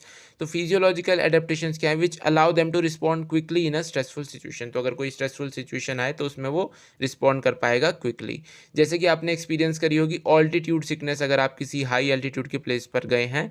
So it's symptoms include nausea, fatigue, heart palpitations, और आपको वॉमिटिंग वगैरह की प्रॉब्लम भी आपने देखी होगी, ऑल्टीट्यूड सिकनेस में ही आती है वो भी। This is because in the low atmospheric pressure of high altitudes, क्योंकि जैसे जैसे आप ऑल्टीट्यूड पर जाते हैं एटमॉस्फेरिक का प्रेशर कम होता है। सी लेवल पर प्रेशर मैक्सिमम होता है और जैसे जैसे आप ऑल्टीट्यूड पर जाते हैं प्रेशर कम होता जाता है, एटमॉस्फेरिक प्रेशर जो होता है। So body does not get enough oxygen, क्योंकि प्रेशर कम हुआ है तो ऑक्सीजन भी वहाँ पर कम हो जाएगी। बट ग्रेजुअली जो होता है धीरे धीरे आप वहाँ पर एक्लेमेटाइज्ड हो जाते हैं और आपको ऑल्टीट्यूड सिकनेस एक्सपीरियंस होना बंद हो जाता है। अब ये क्यों होता है, तो ये होता है हमारी बॉडी क्या करती है, it compensates low oxygen availability by increasing red blood cell production. तो हमारी बॉडी क्या करती है, ऑक्सीजन की अवेलेबिलिटी को कंपनसेट करने के लिए अपने रेड ब्लड सेल का प्रोडक्शन जो होती है वो बढ़ा देती है। है और डिक्रीज़ कर देती है हीमोग्लोबिन की बाइंडिंग एफिनिटी को, जिससे कि हमारा ब्रीदिंग रेट भी इंक्रीज़ हो जाता है और फिर फाइनली हम ज़्यादा तेज़ी से ब्रीदिंग करेंगे तो हमको ऑक्सीजन फाइनली हमारी कवर हो पाएगी। तो यहाँ पर फिर ये भी दिया गया है कि जो हाई एल्टीट्यूड जो हिमालयाज़ पर लोग रहते हैं तो क्या उनके रेड ब्लड सेल का काउंट हाईयर होता है? जी हाँ, बिल्कुल हाईयर ही होता है उनका जो रेड ब्लड सेल का काउंट होता है। So in most of the animals the metabolic reactions जो होती हैं they are the physiological functions proceed optimally in a narrow temperature range. जैसे कि ह्यूमन्स में इट इज़ 37 डिग्री सेल्सियस और उसको मेंटेन करने के लिए हम गर्मियों में स्वेट करते हैं और सर्दियों में शिवर करते हैं। So but there are microbes जैसे कि आर्के बैक्टीरिया जिसके बारे में मैंने आपको बताया था that flourish in hot springs जो कि थर्मो एसिडोफाइल्स होते हैं and deep sea hydrothermal vents जहाँ पर टेम्परेचर एक्सीड कर जाता है 100 डिग्री सेल्सियस। तो ऐसा कैसे पॉसिबल है? तो उनकी एक स्पेशल सेल वॉल उनमें प्रेजेंट होती है तो उसकी वजह से वो ऐसा कर पाते हैं। So many fish thrive in Antarctic waters जहाँ पर कि temperature is always below zero. तो वो कैसे प्रिवेंट करते हैं अपने बॉडी फ्लूइड्स को फ्रीज होने से? तो उसके अंदर एंजाइम्स प्रेजेंट होते हैं जिसकी वजह से वो अपने आप को फ्रीज होने से प्रिवेंट कर पाती है और उनके ब्लड में एंटीफिजेंट भी हमको देखने को मिलता है तो इस वजह से उनका बॉडी फ्लूइड्स होते हैं वो फ्रीज नहीं होते हैं। So a large variety of marine invertebrates and fish live at great depths in the ocean जहाँ पर कि pressure could be greater than 100 times the normal atmospheric pressure that we experience. तो वहाँ पर वो कैसे रह लेते हैं इतने हाई प्रेशर में? And do they have any special enzymes? Yes, उनमें स्पेशल एंजाइम्स प्रेजेंट होते हैं कुछ जिसकी वजह से वो ऐसा कर पाते हैं। तो उनके बारे में आपको डिटेल में जानने की ज़रूरत नहीं है, ये आपको सिर्फ एडेप्टेशंस में दिया गया है तो आप इसको सिर्फ पढ़ सकते हैं, इससे ज़्यादा आपको नहीं पूछा जाएगा। सो organisms living in such extreme environment they show a fascinating area of biochemical adaptations. तो इनमें हमको देखने को मिलेंगी। अब जो एडेप्टेशन होती है वो बिहेवियरल भी हो सकती है to cope up with the variation in the environment. जैसे कि डेजर्ट लिजर्ड्स जो होती हैं they lack the physiological ability that mammals have कि भाई डील कर सके वो हाई टेम्परेचर ऑफ हैबिटेट में, but manage to keep their body temperature fairly constant by behavioural means. वो क्या करती है, जब उसको सर्दी लगती है तो they bask in the sun and absorb heat when their body temperature drops below the comfort zone. So वो एब्जॉर्ब कर लेगी हीट को जब उसका टेम्परेचर जो है कंफर्ट जोन से नीचे है एंड उसको ठंड लगेगी तो वो सन में बास्क कर लेगी। लेकिन जब फिर उसका एम्बिएंट टेम्परेचर इंक्रीज करना शुरू हो जाएगा तो फिर वो वापस मूव कर जाएगी इनटू द शेड। आप लोगों ने देखा होगा आपकी छत वगैरह पर आपको अक्सर छिपकली देखने को मिलती है। क्यों? क्योंकि जनरली उनमें ये एबिलिटी भी होती है। ये हालांकि डेजर्ट लिजर्ट की बात है यहाँ पर, लेकिन इनकी भी एक खासियत होती है कि ये धूप में और छाँव में उस हिसाब से ये मैनेज करती रहती हैं। So some species are capable of burrowing into the soil to hide and escape from the above ground heat. तो इन सब के अलग अलग केसेस हैं। तो अब शुरू करते हैं अपना पॉपुलेशन का टॉपिक। तो पॉपुलेशन क्या है? जनरली भी हमने ऑर्गेनिज्म के बारे में तो पढ़ लिया है। Now majority of the organism live in groups in a well defined geographic area. आप सब लोग जानते हैं कोई आइसोलेटेड या सिंगल स्पीशीज़ में नहीं रहता है and they share and compete for similar resources and also potentially interbreed and दस कंस्टिट्यूट अ पॉपुलेशन। तो इस तरह से एक पॉपुलेशन ये फॉर्म करते हैं। तो अब पॉपुलेशन के कुछ कैरेक्टरिस्टिक्स देखेंगे।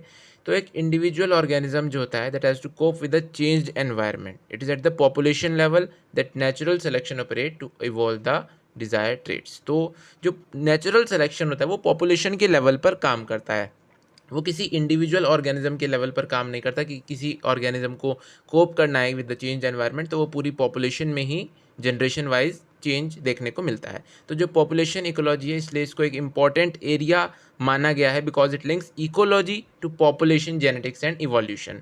तो इसलिए पॉपुलेशन इकोलॉजी भी एक इम्पॉर्टेंट एरिया है काफ़ी। तो पॉपुलेशन के कुछ एट्रीब्यूट्स हैं जो कि एक इंडिविजुअल ऑर्गेनिज्म के नहीं हो सकते। जैसे अब एक इंडिविजुअल ऑर्गेनिज्म का बर्थ होता है, डेथ होता है, लेकिन एक पॉपुलेशन का बर्थ रेट या डेथ रेट होता है या सेक्स रेशो। ऐसे ही ऑर्गेनिज्म में आपको सेक्स देखने को मिलेंगे लेकिन पॉपुलेशन में सेक्स रेशियो होता है कि कितना मेल कितना फीमेल है। So these rates refer to per capita birth and death. तो ये जो रेट्स होते हैं they are expressed are changed in numbers with respect to members of the population. या इंक्रीज़ हुए हैं या डिक्रीज़ हुए हैं। इसको एक एग्जांपल की फॉर्म में यहाँ पर समझाया गया है। मान लीजिए एक पॉन्ड में 20 लोटस प्लांट्स हैं लास्ट ईयर एंड रिप्रोडक्शन से इस साल 8 न्यू प्लांट्स और ऐड हो चुके हैं। तो करंट पॉपुलेशन कितनी हो गई? 28। तो बर्थ रेट बताना है हमें यानी बर्थ पर कैपिटा, तो 8/20 यानी टोटल पॉपुलेशन जितनी थी वो डिवाइड कर देंगे हम, जितने न्यू ऐड हुए हैं उसको डिवाइड कर देंगे टोटल पॉपुलेशन से। तो ये हमारा आ गया 0.4 ऑफस्प्रिंग पर लोटस पर ईयर। तो अगर 4 इंडिविजुअल किसी लेबोरेटरी पॉपुलेशन है 40 फ्रूट फ्लाइज की, उसमें डाइड हो जाएं during a specified time interval. तो ये एक वीक में कह सकते हैं हम। तो डेथ रेट उसका कैसे निकलेगा पॉपुलेशन का, तो 4/40 कर देंगे, तो 0.1 individual per fruit fly per week death हुई है, तो ये डेथ रेट आ गया। अब तीसरा एट्रीब्यूट है इसका सेक्स रेशो। तो एक इंडिविजुअल मेल या फीमेल हो सकता है, लेकिन पॉपुलेशन का होता है सेक्स रेशो, जैसे कि 60% मेल हैं, फीमेल हैं, या जो भी है, तो उस हिसाब से होता है। और एक पॉपुलेशन जो होती है एट गिवन टाइम पे उसके पास होते हैं compose of individuals of different ages. इसके एज पिरामिड्स भी देखने को मिलते हैं हमें पॉपुलेशन के। तो एज डिस्ट्रीब्यूशन जो होता है तो उसको हम प्लॉट करते हैं for the population. The resulting structure is called an age pyramid. So जो ह्यूमन पॉपुलेशन है उसके लिए एज पिरामिड जो है जनरली शो करते हैं age distribution of males and females. तो वो एक डायग्राम में नीचे शो करा गया है, मैं आपको दिखाता हूँ। And the shape of pyramid जो होगी वो हमें बताएगी कि ग्रोथ का स्टेटस कैसा है, कि वो ग्रो कर रही है, स्टेबल है, या वो पॉपुलेशन डिक्लाइन हो रही है। तो यहाँ पर आप नीचे देख पा रहे हैं एक्सपेंडिंग में जो है, जो प्री रिप्रोडक्टिव हैं वो ज़्यादा प्रेजेंट है रिप्रोडक्टिव से। तो प्री रिप्रोडक्टिव ज़्यादा प्रेजेंट है, तो आगे फ्यूचर में जो रिप्रोडक्टिव एज में लोग होंगे वो ज़्यादा होंगे, तो यानी पॉपुलेशन ज़्यादा बढ़ेगी, तो इसलिए एक्सपेंडिंग। अब अगर प्री रिप्रोडक्टिव और रिप्रोडक्टिव एक जितने हो, तो यानी रिप्रोडक्टिव जब ओल्ड हो जाएंगे और प्री रिप्रोडक्टिव वाले रिप्रोडक्टिव में आएंगे, तो लगभग पॉपुलेशन उतनी ही रहने वाली है, तो पॉपुलेशन स्टेबल है। अब अगर प्री रिप्रोडक्टिव वाले रिप्रोडक्टिव से कम रह जाएंगे तो पॉपुलेशन करेगी डिक्लाइन। तो जो साइज़ होगा पॉपुलेशन का वो हमें बहुत कुछ बताता है about its status in the habitat. Whatever ecological process we wish to investigate, हमें कोई भी इकोलॉजिकल प्रोसेस इन्वेस्टिगेट करना हो, चाहे वो किसी कॉम्पिटिशन का आउटकम हो किसी दूसरी स्पीशीज़ के साथ, या फिर इम्पैक्ट हो किसी प्रीडेटर का, या फिर किसी पेस्टिसाइड एप्लीकेशन का, तो हमें पॉपुलेशन के ग्रोथ से ही पता चलता है। ये जो आप देख पा रहे थे पीछे डायग्राम में, तो उसके थ्रू हमें बता सकते हैं पॉपुलेशन के थ्रू कि भाई क्या फ़र्क पड़ा है बर्थ रेट में, डेथ रेट में, और ये सब कुछ। तो उससे हम इवेल्युएट करते हैं in terms of any change in the population size. तो नेचर में क्या होता है, जो पॉपुलेशन होती है it could be as low as less than 10। ज़रूरी नहीं कि पॉपुलेशन में हज़ारों ही हों, तो it could be as less than 10। जैसे कि साइबेरियन क्रेन्स जो कि माइग्रेट होकर आती हैं अपने भरतपुर वेटलैंड्स में इन एनी ईयर, तो वो हो सकती है लेस देन 10 भी हो सकती है। या फिर हम बात करें पॉपुलेशन की, तो it can go into millions also, जैसे कि क्लेमाइडोमोनाज है कहीं पे किसी पॉन्ड में, तो it can go into millions also, क्योंकि वो सीधा डिवाइड करेगा फिजन से। सो पॉपुलेशन का साइज़ जो है it is technically called population density, जिसको कि हम एन से डिनोट करते हैं। अभी इसके बारे में आपको पूरी डिटेल दूंगा कि एन का आगे कैसे क्या रोल है। So it need not necessarily be measured in numbers only, इसको हम सिर्फ नंबर्स में ही मेजर नहीं करते, हम इसे पॉपुलेशन डेंसिटी की फॉर्म में भी मेजर कर सकते हैं। हालांकि नंबर जो है वो जनरली मोस्ट अप्रोप्रिएट मेजर होता है किसी भी पॉपुलेशन डेंसिटी का, लेकिन कुछ केसेस ऐसे होते हैं हमारे पास जिसमें जो नंबर होता है इट इज़ मीनिंगलेस और डिफ़िकल्ट टू डिटरमाइन। जैसे कि हमारे पास 200 कैरेट ग्रास हैं, पार्थेनियम हिस्टेरोफोरस, आपको पता होगा, आप ये नाम ध्यान रखिएगा, आपसे पूछा जा सकता है, पार्थेनियम हिस्टेरोफोरस। सो जो ये प्लांट्स होते हैं, मान लीजिए किसी एरिया में 200 कैरेट प्लांट्स है, लेकिन एक सिंगल ह्यूज बेनियान ट्री है विद अ लार्ज कैनोपी, तो क्या ये कहना सही होगा कि पॉपुलेशन डेंसिटी बेनियान की कम है relative to that of carrot घास? क्योंकि जो अमाउंट है इसका अंडर एस्टिमेटिंग होगा इनॉर्मस रोल बेनियान का उस कम्युनिटी में, अगर हम उसे कम करें उसकी पॉपुलेशन को।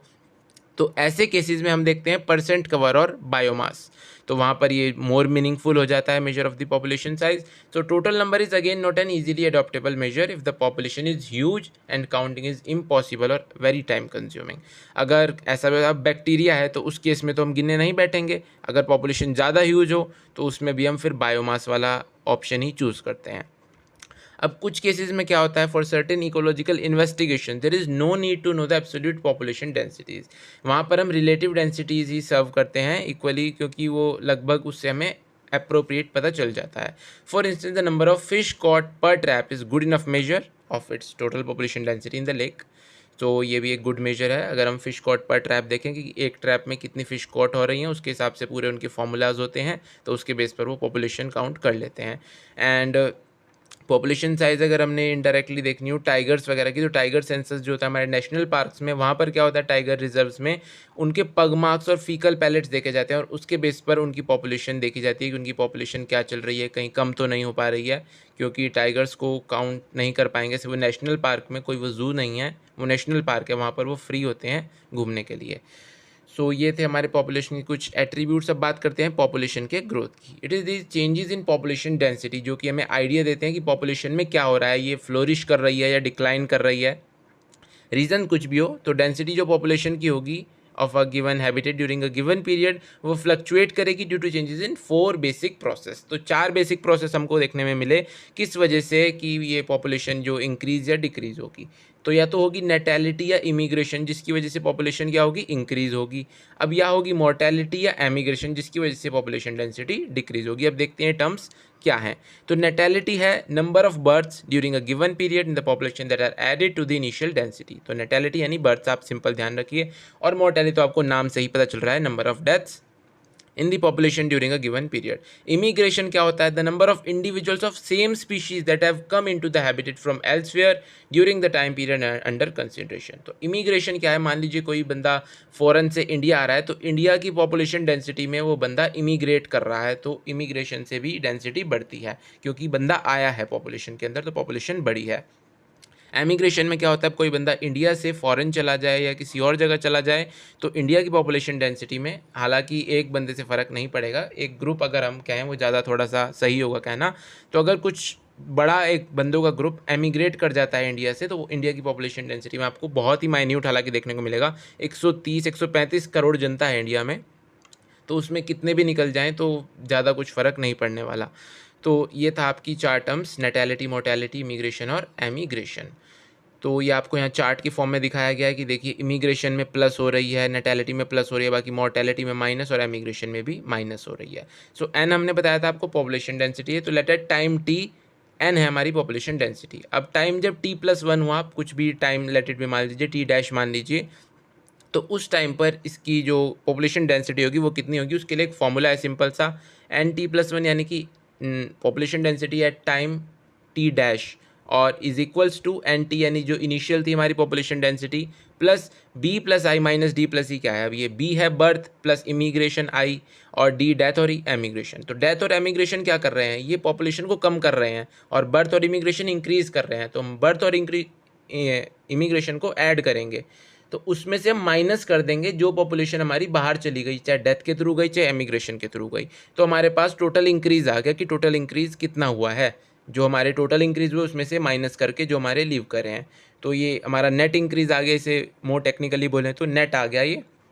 तो इसको नेट को हम इनिशियल पॉपुलेशन डेंसिटी में ऐड कर देंगे, तो जनरली आपको फॉर्मूला मिल जाएगा। तो ये कोई ऐसा टफ नहीं था इसमें कुछ। तो बाकी आपको ऊपर इक्वेशन से पता चल गया कि पॉपुलेशन डेंसिटी जो होगी it will increase if the number of birth plus the number of immigrants increase, और डेथ और एमिग्रेंट्स इंक्रीज करेंगे तो उस केस में फिर ये डिक्रीज करेगी।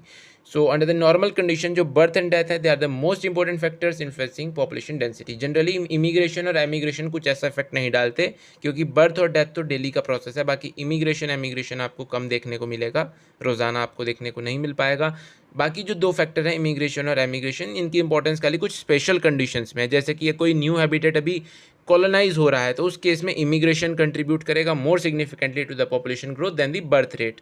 तो वहाँ पर क्या होगा, इमिग्रेशन के लिए हमें ज़्यादा मैटर करेगा क्योंकि वहाँ पर लोग आ रहे हैं ज़्यादा संख्या में, इतने वहाँ पर बर्थ नहीं हो रहे हैं जितने वहाँ पर इमिग्रेशन हो रहे हैं। तो ये थे हमारे पॉपुलेशन के कुछ हमने देखे ग्रोथ मॉडल्स। अब ये ग्रोथ मॉडल्स अब देखते हैं, सॉरी हम ग्रोथ पहले देख चुके हैं हम। तो ग्रोथ मॉडल्स आए हैं, अब 2 ग्रोथ मॉडल्स हैं हमारे पास, एक एक्सपोनेंशियल ग्रोथ, एक लॉजिस्टिक ग्रोथ। एक्सपोनेंशियल ग्रोथ में जनरली क्या होता है, जो रिसोर्स अवेलेबिलिटी यानी फूड और स्पेस इट इज़ इनफाइनाइट, यानी कि असेंशियल है ये चीज़ें क्योंकि ग्रोथ ऑफ पॉपुलेशन के लिए।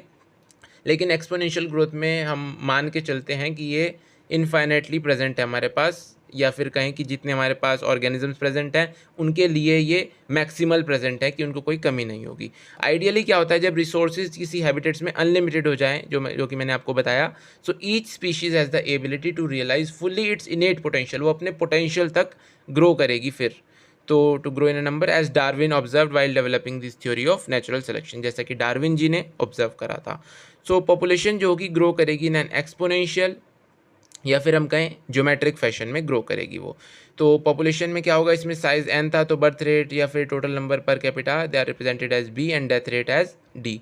तो इंक्रीज अगर या डिक्रीज हम देखें एन में during a unit time period T, तो D N by D T के लिए फॉर्मूला हमें मिलेगा B minus D into N. यहाँ पर हम इसको माइनस करेंगे और मल्टीप्लाई करेंगे एन से, क्योंकि हम यहाँ पर D N by D T निकाल रहे हैं, यहाँ पर हम पॉपुलेशन डेंसिटी नहीं निकाल रहे हैं, यहाँ हम ग्रोथ रेट निकाल रहे हैं। तो यहाँ पर बी माइनस डी को हम आर के इक्वल रख देते हैं, आर को एक हमने कांस्टेंट मान लिया, लेट इट बी। तो ये इंक्रीज या डिक्रीज हालांकि करेगा, तो फिर भी हमने आर को मान लिया कांस्टेंट। तो ये आर जो है इस इक्वेशन में, इसको हम बोलेंगे intrinsic rate of natural increase. और ये काफ़ी इंपॉर्टेंट पैरामीटर है जो कि एक्सेस हमें एसेस करता है इम्पैक्ट्स को किसी भी बायोटिक या एबायोटिक फैक्टर के पॉपुलेशन ग्रोथ पर। तो पॉपुलेशन की ग्रोथ पर अगर कोई बायोटिक या एबायोटिक फैक्टर असर कर रहा हुआ तो आर की वैल्यू से हमें पता चल जाएगा कि आर की वैल्यू में हमें कितना इंक्रीज़ या डिक्रीज़ देखने को मिल रहा है। उसकी मदद से हम आइडेंटिफाई कर सकते हैं पॉपुलेशन बढ़ रही है, घट रही है या क्या दिक्कत हो रही है। तो आर वैल्यूज़ के लिए कुछ आपको वैल्यूज़ दी गई है, जैसे कि नॉर्वे रैट के लिए दी गई है 0.015, फ्लोर बीटल के लिए दी गई है 0.12, और 1981 में आर वैल्यू जो ह्यूमन पॉपुलेशन के लिए इंडिया में देखी गई थी वो देखी गई थी 0.0205। तो ये नंबर्स आप याद रखिएगा, आपसे पूछा जा सकता है इसके बारे में भी। तो जो ऊपर वाली इक्वेशन थी वो डिस्क्राइब कर रही थी एक्सपोनेंशियल या ज्योमेट्रिकल ग्रोथ पैटर्न को, और ये जनरली जे शेप्ड करवाता है क्योंकि इनफाइनाइटली सब कुछ प्रेजेंट है, और 1 से 2, 2 से 4, 4 से 8, 8 से 16 ऐसे वो डिवाइड करते जा रहे हैं। तो एक्सपोनेंशियली देखिए जैसे जैसे टाइम बढ़ रहा है उनके नंबर डबल ही होते जा रहे हैं। तो वो जे शेप एकदम से पीक पकड़ लेता है ग्राफ एक स्टेज पर आकर। तो आपको बेसिक कैलकुलस तो अगर अवगत होंगे आप उससे, मैं उम्मीद करता हूँ, लेकिन अगर नहीं भी हैं तो भी कोई बात नहीं, यहाँ कोई ऐसी दिक्कत नहीं आएगी आपको। तो उस इक्वेशन से आप इसको इजीली निकाल सकते हैं चाहे तो, या चाहे तो आप इसे याद कर सकते हैं, N T is equals to N naught e की पावर आर टी। तो जनरली क्या होता है कि D N by D T था ना वहाँ पर, तो डी टी आ जाएगा इधर, तो यहाँ क्या आ गया N naught into R into T T.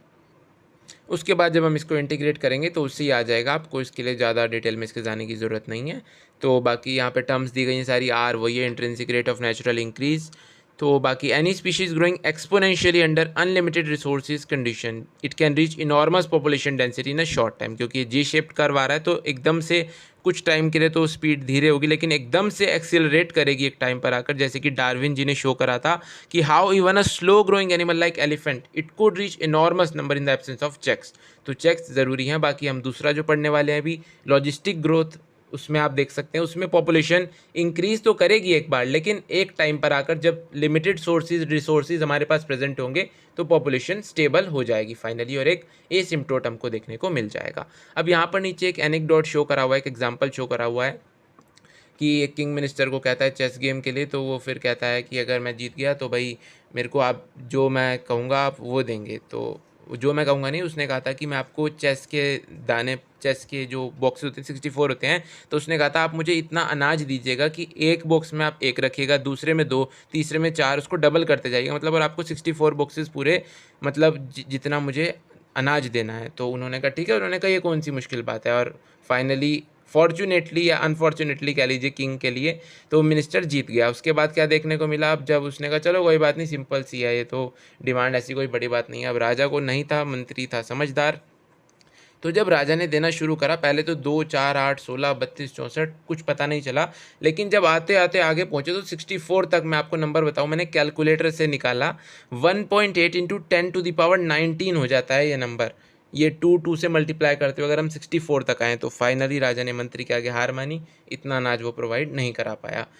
सो ये था। और अगर आपको ध्यान हो, आपकी बायोलॉजी के बुक में ही एक और इसी के फॉर्म में एग्जाम्पल दिया गया, जिसमें 2 को 30 साइकिल्स में, मैंने आपको हिंट दी थी साइकिल बोलकर, 2 को 30 साइकिल से किया गया है कि 2 की ऐसे ही 30 साइकिल्स होंगी, तो उसमें कितना हो जाता है, उसमें आपकी बुक में भी दिया गया कितना हो जाता है। अगर आपको याद है किस टॉपिक की मैं बात कर रहा हूँ तो कमेंट करके बताइए आप कि कौन से टॉपिक की मैं बात कर रहा हूँ। अगर आपको याद है, चेक करते हैं, तो आप कमेंट कर दीजिएगा अगर आपको याद है तो, और बताइएगा कि 2 की पावर जब 30 करेंगे तो कितना आता है आंसर। सो लॉजिस्टिक ग्रोथ की बात हम करें तो इसमें कोई पॉपुलेशन जो होती है नेचर में has at its disposal unlimited resources to permit exponential growth. तो किसी पॉपुलेशन के पास एक्सपोनेंशियल ग्रोथ के लिए अनलिमिटेड रिसोर्सेज नहीं है। So this leads to a competition between individuals for limited resources, जिसकी वजह से फिटेस्ट इंडिविजुअली सर्वाइव कर पाएगा कॉम्पिटिशन की वजह से। सो नेचर में क्या होता है, जो गिवन हैबिटेट में इनफ रिसोर्सेज प्रोवाइड होते हैं to support a maximum possible number, जिसके बियॉन्ड ग्रोथ पॉसिबल नहीं है। तो इस कैपेसिटी को कैरिंग कैपेसिटी बोला गया है that species in that habitat for that species. So population जो grow करेगी ना habitat with limited resources, it show initially a lag phase, पहले तो धीरे धीरे grow करेगी, फिर followed by phase of acceleration जो कि हमको exponential growth में भी देखने को मिला था, लेकिन एक point पर reach करिए decelerate भी कर जाएगा, यानी एक finally constant होकर population रुक जाएगी और ये finally एक asymptote form कर लेगा. तो जो population density होगी यानी वो carrying capacity पर पहुंच चुकी है.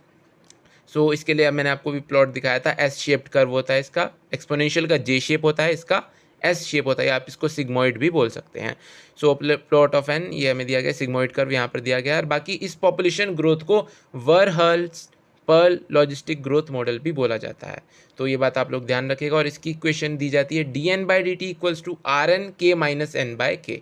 यहाँ पर के है कैरिंग कैपेसिटी और आपका एन है जो आपकी इनिशियल पॉपुलेशन डेंसिटी थी. सो ये आप लोग फॉर्मूला अगर पूछेंगे नहीं आपसे इस टाइप का क्वेश्चन, लेकिन पूछ सकते हैं कभी आपको कैरिंग कैपेसिटी दे दें और उसके बाद यहाँ पर आपको कुछ वैल्यूज़ डालकर पूछ सकता है वो. और यहाँ पर आप डालकर इसे खास बात चेक भी कर सकते हैं कि फॉर्मूला कितना ज़्यादा वैलिड है. अब उस केस में क्या था, कैरिंग कैपेसिटी क्या थी, इनफाइनाइट. तो यहाँ के की जगह आप इनफाइनाइट डालकर देखिए, ऊपर भी इनफाइनाइट माइनस एन इनफाइनाइट हो गया, नीचे भी के इनफाइनाइट. तो इनफाइनाइट से इनफाइनाइट फाइनली कटा, तो D N by D T क्या आ गया आपका आर एन, जो कि आपको एक्सपोनेंशियल ग्रोथ में देखने को मिला था. तो इस केस में क्या है, रिसोर्सेज जो हैं ग्रोथ के लिए वो लिमिटेड होते हैं. For most animal populations are finite and become limited sooner और लेटर. सो जो लॉजिस्टिक ग्रोथ मॉडल है it is consider more realistic one. अब बाकी हम पढ़ते हैं लाइफ हिस्ट्री वेरिएशन के बारे में. तो जो पॉपुलेशंस हैं they have evolve to maximise their reproductive fitness, जिसको कि हम डार्विनियन फिटनेस भी बोलते हैं, यानी कि उनकी आर वैल्यू हाई होनी चाहिए, जो intrinsic rate of natural increase है वो हाई होना चाहिए इन the habitat in which they live. तो इसके लिए क्या किया जाता है, तो इसके लिए देखिए जो ऑर्गेनिज्म है they evolve toward the most efficient reproductive strategy. तो उनकी रिप्रोडक्टिव स्ट्रैटेजी को अपनी वो मोर एफिशिएंट बनाने की कोशिश करते हैं. Some organisms breed only once in their life time. अब अलग अलग ऑर्गेनिज्म हैं, उनके अलग अलग टेक्निक्स हैं जिससे कि वो अपनी रिप्रोडक्टिव स्ट्रैटेजी को एफिशिएंट बनाने की कोशिश करते हैं. तो कुछ ऑर्गेनिज्म इसमें ऐसे हैं जो कि लाइफ टाइम में अपने पूरी एक बार ही ब्रीड करते हैं, and they are called Pacific salmon fish and bamboo, इसके एग्जांपल्स हैं. And while others breed many times during their life time. अब कुछ हैं जो कि बहुत बार करते हैं ब्रीड या रिप्रोडक्शन आप कहें तो मोस्ट बर्ड्स और मैमल्स इसके एग्जांपल हैं, और ह्यूमन बींग्स भी इसी के एग्जांपल हैं क्योंकि they breed many times during their life time. And some produce a large number of small size offsprings and others produce a small number of large size offsprings. अब large number of small size offsprings, तो इसमें क्या आएंगी oysters और pelagic fishes, जो कि बहुत सारे offspring प्रोड्यूस करेंगे लेकिन स्मॉल साइज़ के प्रोड्यूस करेंगे. बाकी जो कुछ हैं अलग नंबर तो उनका कम होगा लेकिन साइज़ उनका बहुत बड़ा होगा, जैसे कि बर्ड्स और मैमल्स. तो बर्ड्स और मैमल्स तो कॉमन एग्जाम्पल हैं, चाहे उनकी बात करी जाए breed many times during their life time, चाहे बात की जाए small number of large size of spring के बारे में. तो बाकी आपको ये दो एग्जांपल याद रखने हैं इन दोनों के कि ब्रीड वंस कौन से करते हैं, Pacific salmon fish and bamboo, और ये वाला था स्मॉल साइज ऑफ स्प्रिंग कौन प्रोड्यूस करता है वो भी लार्ज नंबर में, तो इसका था ऑयस्टर और पेलाजिक फिशेज. तो लाइफ हिस्ट्री ट्रेट्स जो है ऑर्गेनिज्म के, it has evolved in relation to the constants imposed by the abiotic and biotic components of the habitat in which they live. तो जो लाइफ हिस्ट्री ट्रेट्स हैं organism के, ये कुछ इस तरह से इवॉल्व हुए हैं कि जो उनके ऊपर एबायोटिक या बायोटिक कंपोनेंट का इफेक्ट है जिसमें कि वो रह रहे हैं उसके अकॉर्डिंग होता है. तो इवोल्यूशन जो होता है लाइफ हिस्ट्री ट्रेट्स के different species is currently an important area of research, जो कि अभी इकोलॉजिस्ट के थ्रू कंडक्ट हो रहा है. अब बात करते हैं इस चैप्टर के सबसे खास टॉपिक की, जो है पॉपुलेशन इंटरेक्शन. इसमें से ही मेनली आपको क्वेश्चन मिलेगा, मोस्टली चांसेस हैं एक क्वेश्चन तो इस टॉपिक से आपको मिलेगा ही मिलेगा. So there is no such habitat जहाँ पर कि कोई पॉपुलेशन के इंटरेक्शन ना हो रहे हों. Such a situation is even inconceivable कि कोई ऐसा हैबिटेट हो जहाँ अर्थ पर जहाँ पर कि एक ही सिंगल स्पीशीज़ रहती हो. हमने पॉपुलेशन में भी बात करी, तो किसी भी स्पीशीज़ के लिए मिनिमल रिक्वायरमेंट है कि कोई और स्पीशीज़ तो होनी चाहिए जिस पर कि वो फीड करे कम से कम. So even a plant species which makes its own food it can not survive alone. उसको भी सॉइल के माइक्रोब्स चाहिए to break down the organic matter in soil and return the organic nutrients for absorption, और उसे pollination के लिए animal agent चाहिए. और नेचर में एनिमल्स, प्लांट्स, माइक्रोब्स, ये they can not live in isolation यार, ये रह ही नहीं सकते एक दूसरे के बिना. आप एक पौधे को भी, आप सुना होगा आपने ये कि अगर एक पौधे को भी सब पौधों से अलग करके रख दो तो वो भी अच्छे से ग्रो नहीं कर पाता. सो इसलिए इनको आइसोलेशन में नहीं रह पाते, but interact in various ways to form a biological community. तो ये कम्युनिटी फॉर्म करते हैं सारी स्पीशीज़ आपस में मिलकर। एक स्पीशीज़ की जो होती है कम्युनिटी उसको पॉपुलेशन बोलते हैं, और सारी पॉपुलेशन जब मिल जाती हैं अलग अलग स्पीशीज़ की उनको बोलते हैं community. So even in minimal communities many interactive linkages exist although all may not be readily apparent. So काफ़ी मिनिमल अगर कम्युनिटी है कोई, उसमें भी काफ़ी सारी इंटरेक्टिव लिंकेजेस एग्जिस्ट करती हैं, हालांकि सारी हमें पता नहीं चल पाती। सो इंटरस्पेसिफिक इंटरेक्शन जो होते हैं they arise from the interaction of population of two different species. अलग अलग स्पीशीज़ के बीच में जब इंटरेक्शन होता है उससे ये इंटरेक्शन इंटरस्पेसिफिक इंटरेक्शन जनरेट होते हैं। अब ये बेनिफिशियल भी हो सकते हैं, डेट्रीमेंटल यानी कि हार्मफुल भी हो सकते हैं, और न्यूट्रल भी हो सकते हैं। सो न्यूट्रल का मतलब कोई हार्म नहीं, कोई बेनिफिट नहीं, तो इसके लिए हमने साइन दे दिया, बेनिफिट के लिए प्लस और डेट्रीमेंटल के लिए माइनस और न्यूट्रल के लिए ज़ीरो। तो अब इसके बारे में देखते हैं हम। ये आपको यहाँ पर दिखाया गया है कि अगर दोनों प्लस प्लस यानी दोनों का बेनिफिट हो रहा है तो म्यूचुअलिज्म, यस, जैसे कि mutual funds. So minus minus की बात करें तो कंपटीशन, यानी कंपटीशन में दोनों का ही नुकसान हो रहा है। आपके नीट के कंपटीशन में नुकसान नहीं हो रहा है, आपका फ़ायदा हो रहा है, तो आप ये मत सोचिएगा। सो प्रिडेशन की बात करें तो प्रिडेशन में एक को फ़ायदा और एक को नुकसान है, क्योंकि एक दूसरे पर फीड कर रहा है। पैरासिटिज्म में भी एक को फ़ायदा है, दूसरे को नुकसान है। हालांकि पैरासिटिज्म में ऐसा नहीं होना चाहिए था, इसके बारे में भी हम आगे बात करेंगे।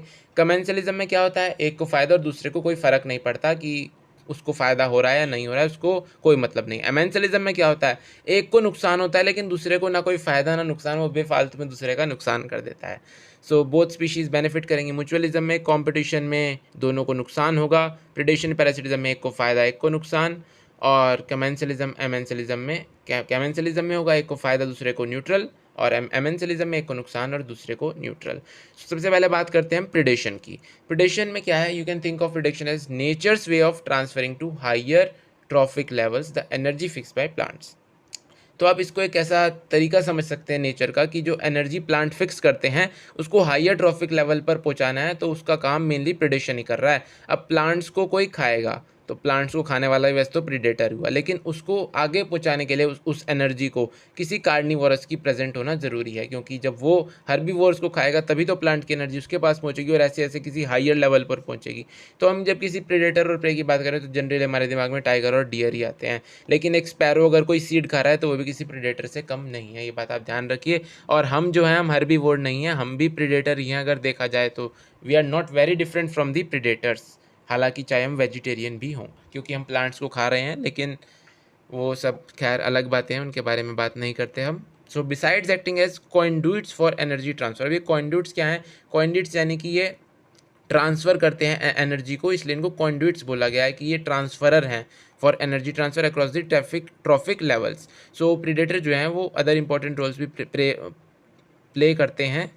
तो ये देखते हैं यहाँ पर, देखिए prey population under control, but for predators prey species could achieve very high population densities and it can cause ecosystem instability also. लेकिन वो उनको कंट्रोल करके रखते हैं जो प्रीडेटर होते हैं। हालांकि जब कुछ सर्टेन एक्जॉटिक स्पीशीज इंट्रोड्यूस की जाए किसी जोग्राफिकल एरिया में तो वो इन्वेजिव भी हो सकती है, और it can start spreading fast because the invaded land doesn't have it's natural predators. तो इसलिए प्रीडेटर का होना बहुत ज़रूरी है। जैसा कि देखा गया था 1920s में ऑस्ट्रेलिया में प्रिकली पियर कैक्टस जो है वो इंट्रोड्यूस किया गया था। It caused havoc by spreading rapidly into millions of hectares of range land.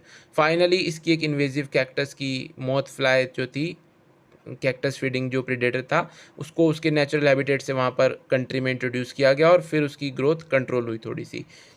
Biological control method जो हम अडॉप्ट करते हैं एग्रीकल्चरल पेस्ट कंट्रोल में, वो भी इसी एबिलिटी पर बेस होते हैं कि प्रीडेटर प्रे पॉपुलेशन को रेगुलेट कर पाए। तो प्रीडेटर जो हैं ये हेल्प करते हैं in maintaining species diversity in a community by reducing the intensity of competition among prey species. अब प्रे स्पीशीज ज़्यादा होंगी तो उनमें कंपटीशन भी ज़्यादा होगा, तो इसलिए उनकी इंटेंसिटी को कम रखती हैं प्रीडेटर्स जो होते हैं, तो इसलिए उनमें कंपटीशन भी कम रहता है प्रे में। अब रॉकी इंटरटाइडल कम्युनिटीज़ की बात करें तो वहाँ पर अमेरिकन पैसिफिक कोस्ट पे स्टारफिश पिजास्टर जो है ये काफ़ी इंपॉर्टेंट प्रीडेटर है। तो वहाँ पर एक एक्सपेरिमेंट किया गया, जब एक फील्ड एक्सपेरिमेंट किया गया, फील्ड एक्सपेरिमेंट की बात है, तो उसमें सारी स्टारफिश को रिमूव कर दिया गया किसी एक एनक्लोज इंटरटाइडल एरिया से। सो उसके बाद क्या देखा गया कि 10 से भी ज़्यादा स्पीशीज़ इनवर्टिब्रेट्स की they become extinct with in a year because of interspecific competition. अब उनका प्रीडेटर तो चला गया वहाँ से, लेकिन उन्होंने आपस में ही लड़ लड़ के एक दूसरे को ख़त्म कर दिया। तो इंटर स्पेसिफिक कंपटीशन की वजह से 10 स्पीशीज़ इनवर्टिब्रेट्स की खत्म हो सकी। ये एग्जांपल्स आपको याद करने, आप याद रखिएगा, आपसे एग्जाम में पूछे जा सकते हैं। काफ़ी इस चैप्टर में ऐसे 3-4 और एग्जांपल है, तो वो आपको सब याद रखने होंगे। तो बाकी इनमें ऐसा कुछ नहीं, आप 2-4 बार पढ़ेंगे आसानी से याद हो जाएगा आपको। सो प्रेडेटर जो होता है वो काफ़ी एफिशिएंट होता है, और अगर वो अपनी प्रे को कभी ओवर एक्सप्लॉइट कर जाए तो प्रे जो है it can become extinct, and following it the predator will also become extinct. तो कभी भी अति नहीं करनी किसी चीज़ की, इस चीज़ से ये समझ में आता है। अब अगर प्रेडेटर को हटा दिया तो उन्होंने आपस में लड़ के एक दूसरे को ख़त्म कर दिया। अब प्रेडेटर ही अगर ज़्यादा लालची हो गया, वो अपनी प्रे को ज़्यादा ओवर एक्सप्लॉइट करने लग गया, तो प्रे ही एक्सटिंक्ट हो गई। अब प्रे एक्सटिंक्ट हो गई, अब खाना नहीं होगा तो खाएगा क्या? प्रेडेटर भी एक्सटिंक्ट हो गया फॉर लैक ऑफ फूड। तो इसलिए जो प्रीडेटर्स होते हैं वो प्रूडेंट होते हैं नेचर में, यानी वो अपनी प्रे स्पीशीज़ को कंट्रोल करके रखते हैं, उनको ना तो ज़्यादा बढ़ने देते हैं ना ज़्यादा घटने देते हैं। सो जो प्रे स्पीशीज़ होती हैं उन्होंने भी अब वेरियस डिफेंस करे हुए हैं, भगवान ने सबको हाथ दिए हैं लड़ने के लिए, तो भगवान ने सबको मैकेनिज्म दिए हैं। They have evolved various defences to lessen the impact of predation. So some species of insects and frogs are cryptically coloured, जिसको हम बोलते हैं camouflage, to avoid being detected easily by the predator. तो वो camouflage हो जाते हैं, वो क्रिप्टिकली कलर्ड अपना कलर चेंज कर लेते हैं, या कह लीजिए वो ऐसे एनवायरनमेंट में रहते हैं कि जिससे उनका कलर मैच करता है, और जो प्रेडेटर होता है वो इजीली उनको आइडेंटिफाई नहीं कर पाता, डिटेक्ट नहीं कर पाता। अब कुछ जो होते हैं वो prey species they are poisonous, इसलिए वो अवॉइड किए जाते हैं बाय द प्रेडेटर्स। जैसे कि मोनार्क बटरफ्लाई है, वो हाईली डिस्टेस्टफुल होती है टू इट्स प्रेडेटर, जो कि एक बर्ड है, because of a special chemical जो कि इसकी बॉडी में प्रेजेंट होता है, बटरफ्लाई की बॉडी में। और ये बटरफ्लाई इस केमिकल को एक्वायर करती है ड्यूरिंग इट्स कैटरपिलर स्टेज। खास बात यह है by feeding on a poisonous weed. तो इस तरह से सारा डिफेंस मैकेनिज्म चल रहा है इन सब का। अब प्लांट्स के लिए क्या है, हर्बीवोर्स जो हैं वो प्रीडेटर्स हैं। अब प्लांट्स तो कहीं भाग कर जा नहीं सकते, और जो 25% of all insects they are known to be phytophagous, यानी कि feeding on plant sap and other parts of plants. अब प्रॉब्लम पर्टिकुलरली क्या है प्लांट्स के लिए कि वो भाग नहीं सकते प्रीडेटर से, तो प्लांट्स ने मैकेनिज्म इवॉल्व करे टू मॉर्फोलॉजिकल केमिकल डिफेंसेस करे अगेंस्ट हर्बीवोर्स। जैसे कि थॉर्न्स कुछ प्लांट्स में प्रेजेंट होते हैं, acacia, cactus, they are the most common morphological means of defence. कुछ कई सारे प्लांट्स हैं जो कि प्रोड्यूस करते हैं और स्टोर करते हैं केमिकल्स, जो कि हर्बीवोर को सिक कर देता है अगर हर्बीवोर उन्हें खा जाए। तो इस वजह से हर्बीवोर्स उन्हें नहीं खाते हैं, क्योंकि उससे उनका फीडिंग इनहिबिट होती है और डाइजेशन वगैरह ख़राब हो जाता है, और कई बार उनकी रिप्रोडक्शन को डिस्टर्ब कर देता है, और कई बार उन्हें किल भी कर देता है। ये आपने कैलोट्रोपिस वीड के बारे में अगर सुना हो, इट ग्रोइज इन अबेंडेंट फील्ड्स, और वहाँ पर जो प्लांट होता है it produce highly poisonous cardiac glycoside, जो कि अगर हर्बीवोर्स खा लें तो वो बीमार हो सकते हैं। इसलिए आप कभी कैटल या गोट को इसके आसपास ब्राउज करते हुए नहीं देखेंगे। सो wide variety of chemical substances जो कि हम एक्सट्रैक्ट कर रहे हैं प्लांट से ना कमर्शियल स्केल, जैसे कि nicotine, caffeine, quinine, strychnine, opium, ये जितने हैं they are produced by them actually as defence against grazers and browsers. इसका नाम आपको अगर कुछ याद आया हो, अगर आपने बायोमोलिक्यूल्स चैप्टर पढ़ा है या वीडियो हमारी देखी है, तो आपको अगर इसका नाम ध्यान आया है तो नाम इसका ज़रा कमेंट में बताइए कि इसका नाम क्या है। सो नेक्स्ट चीज़ आती है अब competition. When Darwin spoke of the struggle for existence and survival of the fittest in nature, वो पूरी तरह से कन्विंस थे कि इंटरस्पेसिफिक जो कॉम्पिटिशन है it is a potent force in organic evolution. काफ़ी इंपॉर्टेंट लाइन है, कई बार आ चुकी है आपके नीट के एग्जाम में। सो इंटरस्पेसिफिक कॉम्पिटिशन जो है it is a potent force in organic evolution. ये जनरली बिलीव किया जाता है कि जो कंपटीशन होता है इट अकर्स जब क्लोजली रिलेटेड स्पीशीज़ जो होती हैं वो compete करें सेम रिसोर्सेज के लिए जो कि लिमिटेड हो। अब जो लिमिटेड चीज़ है वो लिमिटेड बंदों को ही मिल पाएगी, तो उसके लिए कंपटीशन तो करना पड़ेगा, लेकिन ये पूरी तरह से सही नहीं है। कुछ टोटली अनरिलेटेड स्पीशीज़ भी होती हैं जो कि compete करती हैं फॉर दी सेम रिसोर्सेज, जैसे कि शैलो साउथ अमेरिकन लेक्स में जो विजिटिंग फ्लेमिंगोज होती हैं और जो रेजिडेंट फिशेज़ होती हैं, दे compete for their common food the zoo plankton in the lake. और सेकेंडली जो रिसोर्सेज हैं it need not be limiting, कई बार लिमिटिंग नहीं भी होते फिर भी कंपटीशन होता है, जैसे कि इट में बी रिड्यूस, जैसे कि उनकी फीडिंग एफिशिएंसी कई बार रिड्यूस हो जाती है due to the interfering and inhibitory presence of the other species even if resources food and space are abundant. और ये कंपटीशन जो है it is the best defined as a process in which the fitness of one species, यानी कि r जो है intrinsic rate of natural increase, it is significantly lower in the presence of another species. तो ये नहीं हम कह सकते कि ये जो कंपटीशन होता है वो लिमिटेड चीज़ों की वजह से हो रहा है या किसी सेम स्पीशीज़ में हो रहा है, क्लोजली रिलेटेड स्पीशीज़ में हो रहा है। तो इसकी बेस्ट डेफिनेशन ये होगी कि अगर किसी वजह से एक स्पीशीज़ की फिटनेस या कहें हम r intrinsic rate of natural increase अगर कम हो रहा है किसी अनदर स्पीशीज़ की प्रेजेंस में, तो उसको हम कंपटीशन बोलेंगे। सो ये काफ़ी इजी है डेमोस्ट्रेट करना लेबोरेटरी एक्सपेरिमेंट में, जैसा कि गॉज और अदर एक्सपेरिमेंटल कुछ इकोलॉजिस्ट ने किया था कि जब रिसोर्सेज लिमिटेड होंगे तो कॉम्पिटिटिवली जो सुपीरियर स्पीशीज़ हो जाएगी वो सिंपल सी बात है इवेंचुअली एलिमिनेट कर देगी अदर स्पीशीज़ को। But evidence for such competitive exclusion occurring in nature is not always conclusive. ज़रूरी नहीं कि हमेशा जो इनका रिजल्ट हो वो कंक्लूसिव ही आए कुछ। तो इसमें हमें देखने को मिलता है आगे, और strong and persuasive circumstantial evidence does exist however in some cases. तो कुछ केसेस में कुछ अलग सर्कमस्टांसेस भी हो जाते हैं, तो ज़रूरी नहीं कि उनका जो रिजल्ट आए वो कंक्लूसिव ही आए और जो लिमिटेड रिसोर्सेज की प्रेजेंस में सुपीरियर स्पीशीज़ एलिमिनेट कर ही दे। जैसे कि हमें देखने को मिला, अब आगे हम देखें तो अबिंगडन टॉर्टोइस जो कि गैलापागोस आइलैंड में प्रेजेंट थे, they became extinct with in a decade after goats were introduced on the island. हालांकि ग्रेटर थी उनकी एफिशिएंसी, ब्राउजिंग एफिशिएंसी जो थी गोट्स की, इस वजह से हुआ वो इसकी वजह से नहीं हुआ जो ये पीछे एग्जांपल दिया गया है। तो लिमिटिंग नहीं था वहाँ पर, लिमिटिंग था बल्कि, तो उन्होंने पीछे बात करी थी दूसरे एग्जांपल की। तो जो ये वाला केस था ये आपने देखा। Another evidence for the competition in nature comes from what is called competitive release, a species whose distribution is restricted to a small geographical area because of the presence of a competitively superior species is found to expand its distributional range dramatically when the competing species is experimentally removed। ये भी simple सी बात है कि वो अपनी जो range है उसको बढ़ा देगी जब कोई उसकी कंपीटिंग स्पीशीज़ को हम एक्सपेरिमेंटली रिमूव कर दें। जैसा कि कॉर्नेल्स एलिगेंट फील्ड एक्सपेरिमेंट में देखा गया कि रोकी सी कोस्ट ऑफ स्कॉटलैंड पर जो लार्जर और कंपेटिटिवली सुपीरियर बार्नेकल थी यानी कि बेलानस, उन्होंने डोमिनेट करा हुआ था इंटरटाइडल एरिया को और उन्होंने एक्सक्लूड कर दिया था स्मॉल बार्नेकल को, कैथामेलस को, फ्रॉम दैट जोन। तो हेर्बीवोर्स और प्लांट्स जो होते हैं they appear to be more adversely affected by the competition than the carnivores. तो वो कंपटीशन से ज़्यादा अफेक्टेड होते हैं कार्निवोर्स से ज़्यादा।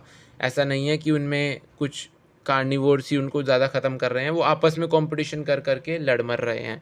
तो गोज कॉम्पिटिटिव एक्सक्लूजन प्रिंसिपल जो है वो सिंपल सी एक बात कहता है, इसका कोई मुझे ज़्यादा लॉजिक नहीं लगता, एक सिंपल सी बात है, आप कोई भी समझ सकते हैं कि ये कह रहा है कि अगर कोई भी दो क्लोजली रिलेटेड स्पीशीज़ होंगी, कोई सेम रिसोर्स के लिए compete कर रही होंगी, तो वो को एग्जिस्ट नहीं कर सकती इंडेफिनेटली, एंड कंपिटिटिवली जो इन्फीरियर होगी वो एलिमिनेट ही हो जाएगी इवेंचुअली। तो ये तो सिंपल सी बात है यार, अगर रिसोर्सेज प्रेजेंट हैं, indefinitely present resources limited present हैं, तो दो स्पीशीज़ वो करेंगी अगर, तो एक तो एलिमिनेट होगी फाइनली।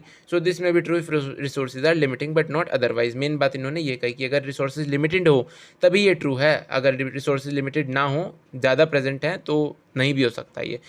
तो इसके बारे में आगे बात करें, they do not rule out the occurrence of interspecific competition in nature. So the point out that species facing competition might evolve mechanism that promote को एग्जिस्टेंस रेदर देन कंक्लूजन। तो आजकल जो रिसेंट स्टडीज़ करी गई उसमें देखा गया कि कंपटीशन ही नहीं, आजकल कुछ नए इवॉल्व मैकेनिज्म भी आ गए हैं जिससे कि वो को एग्जिस्ट कर रहे हैं आपस में रेदर देन एक्सक्लूजन। एक दूसरे को एक्सक्लूड आउट करने की बजाय वो को एग्जिस्टेंस पे कर रहे हैं, उनमें संधि हो गई है। सो इसकी तरह इसके लिए एक मैकेनिज्म दिया गया रिसोर्स पार्टीशनिंग, कि अगर दो स्पीशीज़ कोई सेम रिसोर्स को यूज़ कर रही हैं तो वो कंपटीशन को अवॉइड कर सकती हैं by choosing different times for feeding, या फिर अपने फॉरेजिंग पैटर्न्स को चेंज कर सकते हैं। जैसा कि मैकआर्थर ने शो करा था that 5 closely related species of warblers living on the same tree were able to avoid the competition and coexist due to the behavioural difference in their foraging activities. तो ये देखने को मिला था। बाकी पैरासिटिज्म की बात करें, so considering the parasitic mode of life ensures free lodging and meals. Yes, they are free lodging and meals, and ये कोई सरप्राइज करने वाली बात नहीं है कि पैरासिटिज्म जो है it has evolve in so many taxonomic groups from plants to higher vertebrates. ये हर एक में आपको पैरासाइट्स देखने को मिलेंगे, चाहे प्लांट्स हो चाहे फिर वो हायर वर्टिब्रेट्स हो। और पैरासाइट्स जो होते हैं they have evolve to be host specific, यानी कि ऐसा नहीं है कि वो अलग अलग होस्ट के ऊपर हमले कर रहे हैं, वे दे आर होस्ट स्पेसिफिक, यानी कि only a single species of host they can parasitise. So इस तरह से जो होस्ट और पैरासाइट जो होते हैं दे टेंड टू को इवॉल्व, यानी कि अगर होस्ट कोई स्पेशल मैकेनिज्म इवॉल्व कर लेगा उसको रिजेक्ट करने के लिए पैरासाइट को, तो पैरासाइट भी इवॉल्व करेगा मैकेनिज्म उसको काउंटरएक्ट करने के लिए और न्यूट्रलाइज करने के लिए, जिससे कि वो सक्सेसफुल हो पाएगा with the same host species. So parasites के लिए क्या देखा गया है कि according with their life style, तो पैरासाइट्स ने इवॉल्व करें स्पेशल एडेप्टेशन, जैसे कि इनको अननेसेसरी, इनके लिए तो अननेसेसरी हुए ना सेंस ऑर्गन्स, तो इन्होंने उनका लॉस कर दिया और एडेसिव ऑर्गन्स इन्होंने ले लिए, और suckers to cling on the host, इन्होंने अपना डाइजेस्टिव सिस्टम छोड़ दिया, क्योंकि इनको क्या है, इनको तो पका पकाया मिल रहा है, इनको डाइजेस्ट करने की ज़रूरत का, इन्होंने तो सीधा न्यूट्रिएंट्स एब्जॉर्ब करने हैं।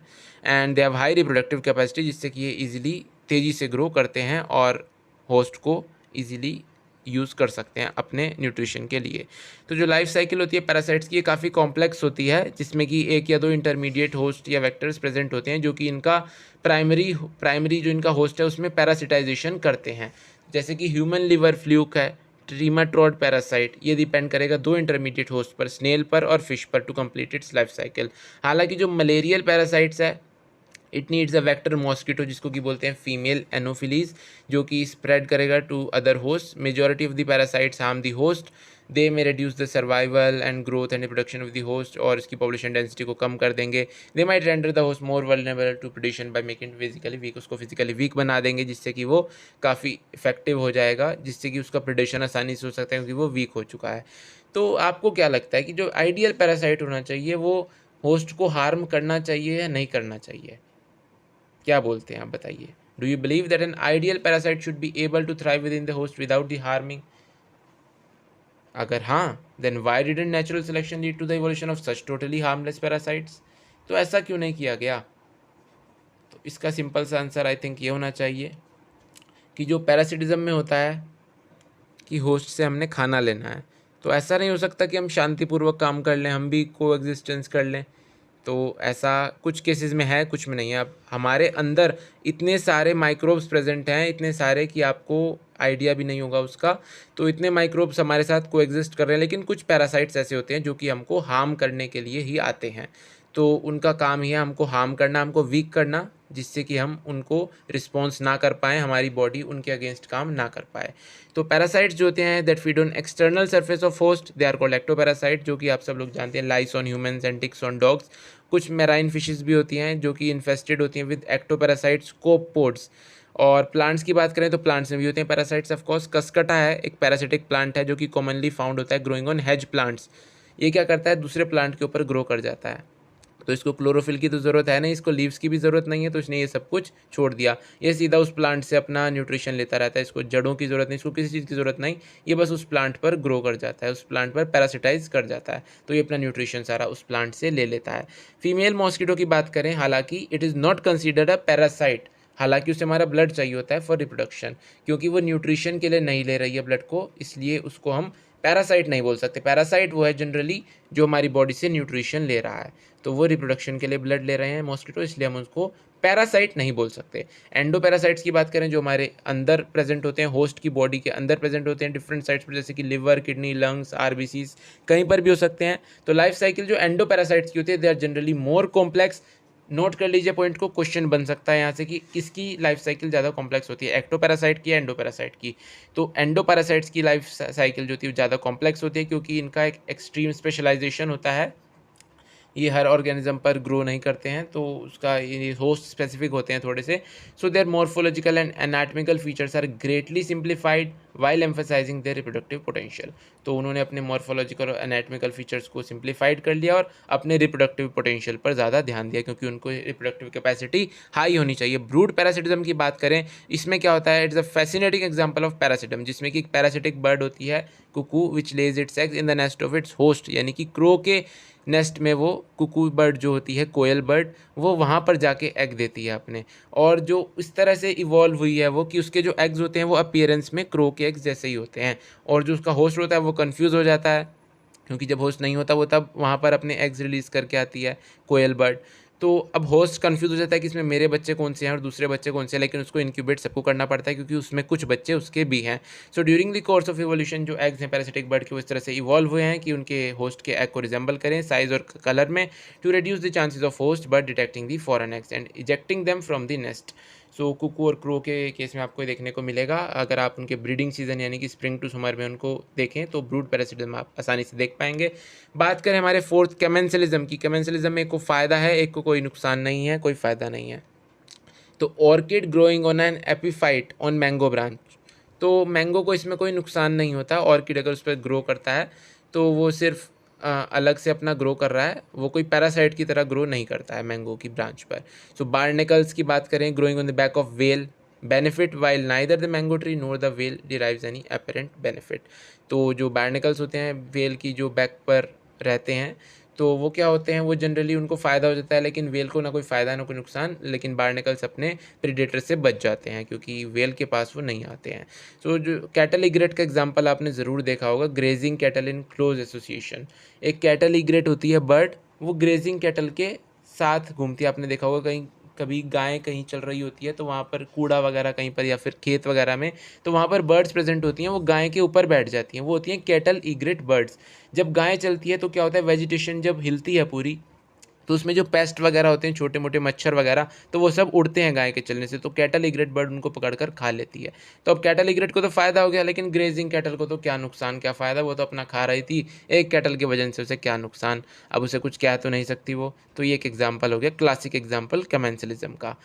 सो ये हो गया हमारा। अब उसके बाद दूसरा एग्जाम्पल देखें कमेंसलिज्म का, तो इसमें क्या है, इसमें दिया गया है कि between sea anemone that has stinging tentacles and the clown fish that lives among them. अब ये क्लाउन फिश क्या करती है, ये सी एनिमोन के बीच में जाकर रहती है जहाँ पर सी एनिमोन्स रहते हैं। अब सी एनिमोन के हैं स्टिंगिंग टेंटिकल्स, तो फिश को अपने प्रेडेटर से प्रोटेक्शन मिल जाती है क्योंकि वो जो इसके प्रेडेटर होंगे वो सी एनिमोन के पास नहीं आएंगे, उसके स्टिंगिंग टेंटिकल से दूर रहेंगे। अब सी एनिमोन को तो ना कोई फ़ायदा वरना नुकसान, लेकिन क्लाउन फिश बच गई। सो एनिमोन जो है it doesn't appear to derive any benefit by hosting the clown fish. अब बात करें म्यूचुअलिज्म की, तो म्यूचुअलिज्म में क्या होता है, दोनों का फ़ायदा है। जैसे कि लाइकेंस की हम बात करें तो ये म्यूचुअलिस्टिक रिलेशनशिप आप पढ़ चुके हैं फंगस और फोटोसिंथेटिक एल्गी के बीच में या साइनोबैक्टीरिया के बीच में, और ऐसे ही आपको माइकाराइजा और फंजाई और रूट ऑफ हायर प्लांट्स इसके बीच में भी आपको देखने को मिलती है। तो जो फंजाई है वहाँ पर क्या करती है, वो प्लांट के लिए अब्जॉर्ब करती है एसेंशियल न्यूट्रिएंट सॉइल में से, और प्लांट जो होता है वो इंटर्न प्रोवाइड करेगा फंजाई को एनर्जी यील्डिंग कार्बोहाइड्रेट्स। तो इस तरह से दोनों का म्यूचुअलिस्टिक रिलेशनशिप हो गई। सो अब बात करें इसके आगे, तो the most spectacular and evolutionary fascinating examples of mutualism are found in plant animal relationship. सबसे ज़्यादा आपको जो फैसिनेटिंग एग्जांपल्स मिलेंगे तो वो आपको मिलेंगे प्लांट एनिमल रिलेशनशिप में। प्लांट्स को क्या है, उनको चाहिए एनिमल्स पॉलिनेशन करवाने के लिए और अपने सीड्स को डिस्पर्स करने के लिए।